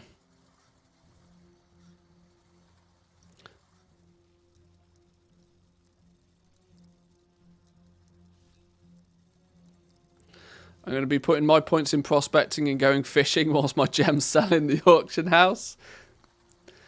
Guaranteed easy path to victory. I like it. I like it. And the real issue for me with all of this is it doesn't matter how good the beta is, because you can't test any of this. You can do nothing more than simulate on a beta, and even the simulation is kind of hard to you know, draw conclusions from until you push it to live servers and let the economy do its thing, let supply and demand do its thing. It's actually really difficult to test or to even sort of speculate whether any of this is going to work out well or not. Some people will do it just because it's a thing that they can do, namely me. But let's look at it from the perspective of the if your goal and your sole goal from the professions is to make gold with them, and your option is go out and farm some herbs for practically guaranteed gold, or do all of this shenanigans for weeks on end, risking tens of thousands of gold in many cases. Starts to sound quite risky, right? A lot of people are like, you know what, I'm gonna go pick some herbs. I'm gonna go do a bit of fishing. Easy life, right? I won't make as much gold, but easy life. Does that also then leave the door open for hardcore goblins to stroll in, take all the risks, and just cream all of the rewards at the same time? I think this is going to be quite fun. I can't wait. I'm excited. I know I bash on the work order system, and I will continue to bash on the work order system until we see it and it's proven to be good. Even when we see it, there's a very strong chance that I'll continue to bash on it because I'm not convinced it's a system that's going to work. I'm going to try and not be too skeptical about it when we see it, but I can be as skeptical as I like before they give it us to test. But to summarize up and to close this little mini experiment up, we can see that you are going to need a good few weeks of effort. If you want to go down the route of being a gem cutting pro, what is it going to take to unlock and cut rank 3 diamonds? You're looking at give or take 100 points in your spec tree, very carefully positioned. And by carefully positioned, I refer to maxing out faceting and your gem of choice, whichever one you want to unlock and min-max on. You're also going to need 30 points in the Jeweler's Toolset Mastery, because these 30 points give you, on average, a little more than 1 skill point per knowledge. You get 1 skill point at base, but you get +3, +7, +10 by the time you've got most of the way through. So 30 points in here actually gives you 40 skill. So 1.2, what's that? 1.25, 1.3, 1.3 knowledge points, skill per knowledge point spent. So that's a really efficient way to spend early knowledge points. Once you've maxed this out and you've maxed this out, that's 70, +10 in there is 80. Then you continue to put points in here until this is capped as well. So 110 points, give or take, plus a little bit of profession gear, plus getting your hands on some good materials. Good materials is either going to require you to prospect ore at a remarkably high rate. If you're prospecting tier 3 quality Casgarite ore, you're still technically not guaranteed to get top quality gems. The interesting thing here is that there's only, for every 50 ore you prospect, you might get 1. I mean, I guess we can do a test here now, actually. Can I get rid of these gems so that they don't get in the way? Bearing in mind that we've spent no points in prospecting, but based on a little bit of maths I've already done for prospecting, if we take 500 ore and at this point we prospect all of it, it's only going to be if we get a diamond on an inspiration proc that will get a quality 3 diamond, right? That's 2 levels of RNG. That's pretty aggressive. We need an inspiration proc, and we need an inspiration proc when we get a diamond to make it so that we'll get a quality 3 diamond. I don't think that even prospecting 500 Casgolite ore that will happen. That's 2 levels of RNG that's not going to be pretty to achieve. Meaning most of the time we're going to be getting quality 2 because our prospecting skill is still not high enough. Which ultimately means that you're not going to be prospecting your own ore if you take this route. You're going to be looking to buy those quality 3 diamonds off somebody else in the first place.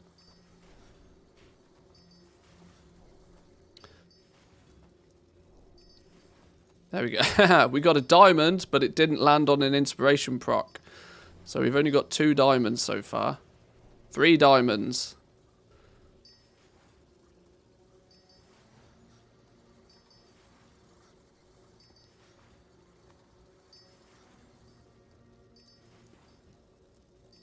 We're going to need not only a diamond to prospect, but an inspiration proc on top of a diamond.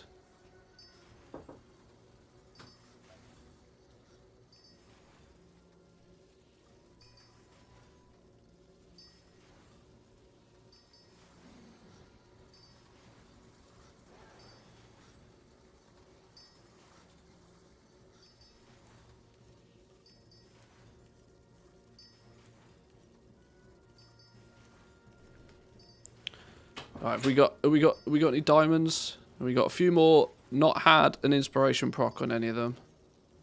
Yeah. So the reality is that you are going to rely on a more specialized prospecting Jewelcrafter to supply you your diamonds. Because even at this point, even spending all of those points in the areas that you have, you're not actually able to get the materials you need yourself still. Although that is something that you would probably very quickly start working on. Before you go as far as to unlock 2nd, 3rd, and 4th Hello there. diamond cuts, it would probably be more sensible now to say, right, I need to be able to prospect and make my own gems. I think it's 30... With an additional 35 points, you can max out prospecting, which would be giving you quality 3, seemingly without inspiration procs, I reckon.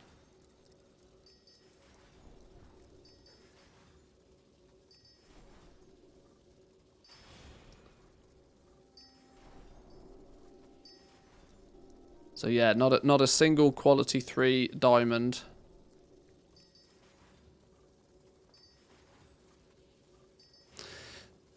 This is going to be... This is also why I think it's going to be really fun, because it's not just a case of do you pick Jewelcrafting. If you pick Jewelcrafting, you know, how are you going to specialize in Jewelcrafting? There's clearly, to me, at least 3 different paths you can take with Jewelcrafting. At least 3 different viable paths. There's probably more. You're going to go the route that we're simulating now, which is just becoming the best at cutting gems. There's the route of prospecting. Do you go hardcore into prospecting? If you put 30 points over here, you then should be able to boost your prospecting results far enough.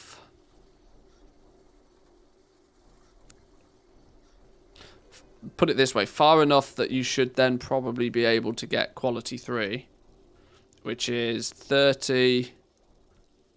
Oh, hang on. You wouldn't need to put 30 in here, would you? You'd need to put 10 in here and then 20. Yeah, so 35 additional knowledge to what we've spent. To be then self-sufficient. So yeah. So you could go the route that we've simulated. You could go the route of being a really good gem cutter. You could go the route of actually making rings and necklaces, the jewelry direction, which in theory actually is the route that I'm more tempted to take, as I tend to feel that selling rings and necklaces to people is going to be more lucrative long term than selling gems, especially if these end up staying, where are they? If these end up staying soulbound, if they make a decision to make these bind on equip, it's a more compelling argument. But for me, for as long as these stay soulbound, I'll probably go the route of making rings and necklaces first. Which is obviously going to be another build that we can work on at some point. But there were 4, one for gem cutting, a second one for prospecting, making jewelry is the third, and then the idols could be the fourth. For the trinkets, you mean? Yeah. Yeah. Yeah, you're right. It depends just how... The difficulty is there's a delay on these. There's a delay, the fact that these are 13 and 15 renown deep in professions, which could mean that people don't even have access to the patterns for a little while.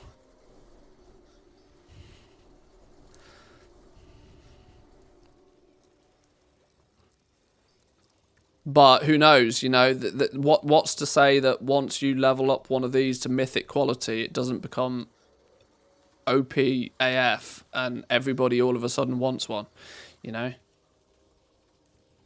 That's the thing. Do you take the short-term win? The short-term win is prospecting, right? The short-term win is prospecting. It requires very few points in the profession to be spent to, like, max out the build. And well, then, you know, you just prospect ore and you sell your gems to other people that are doing other things.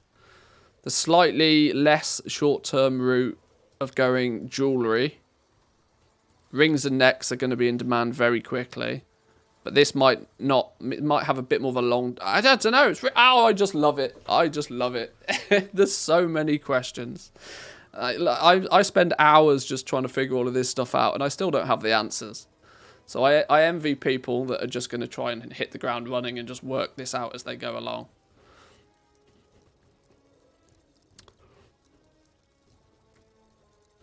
Rings and necklaces end up being the best way to fix your stats on a new character, so I reckon those will sell through the whole season. Yeah, rings and necklace jewelry slots are always, because they're the big key stat items.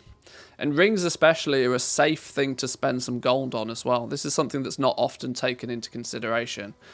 But one of the big reasons why the Shadowgast ring legendary did so well for the entire expansion is it's safe. You know, you could put your legendary power on a Shadowgast ring and it's safe.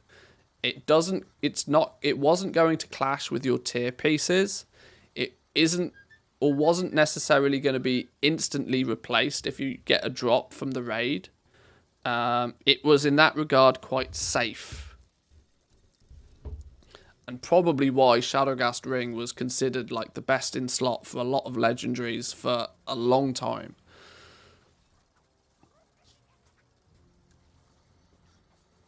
And there's, you know, when we're talking about making mythic quality necks and mythic quality rings, starts to look appealing again.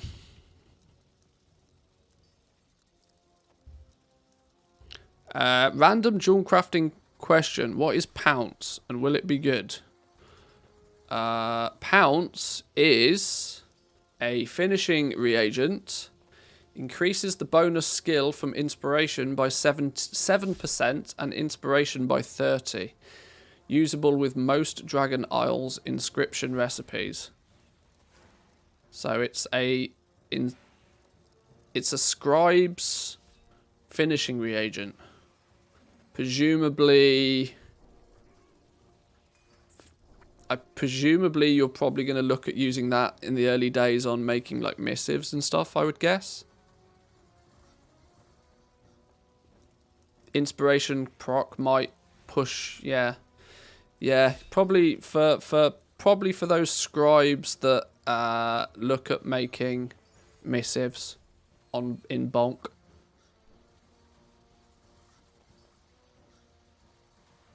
when combined with cards, you're likely not gonna be, you've got no need for inspiration procs when making cards.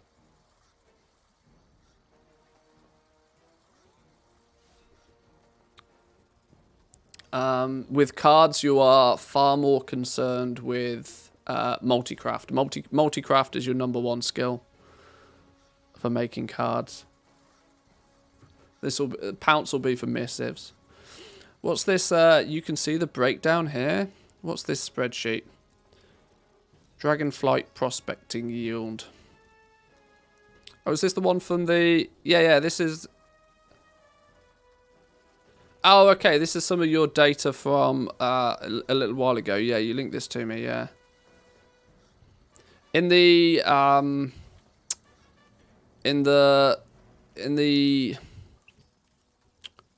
subreddit, in the WoW Economy subreddit right now, there's some additional prospecting data as well. What's interesting to me is that the prospecting data doesn't appear to have changed. They've not tweaked or adjusted prospecting for a long time. It went through the history, quick history lesson, towards I'd say about halfway through the alpha. Prospecting was just completely bricked for about a week. And when it came back, it worked again. Since that point, it's not changed. So I feel that they probably did whatever they wanted to do with prospecting a long time ago and have just ticked a box with it. And I'm going to be honest, the data that I've pulled on prospecting does seem to me to indicate that it's about what they'd probably want it to be. I don't think there's any significant reason for them to adjust the prospecting rates any more than they already are. I'm quite confident it will go live in this fashion. Alrighty then. I think though, boys and girls, I might leave it there for today. It is a Friday after all. What I want to try and do is I want to try and put, you know, the results of today's little experiment maybe into short video form.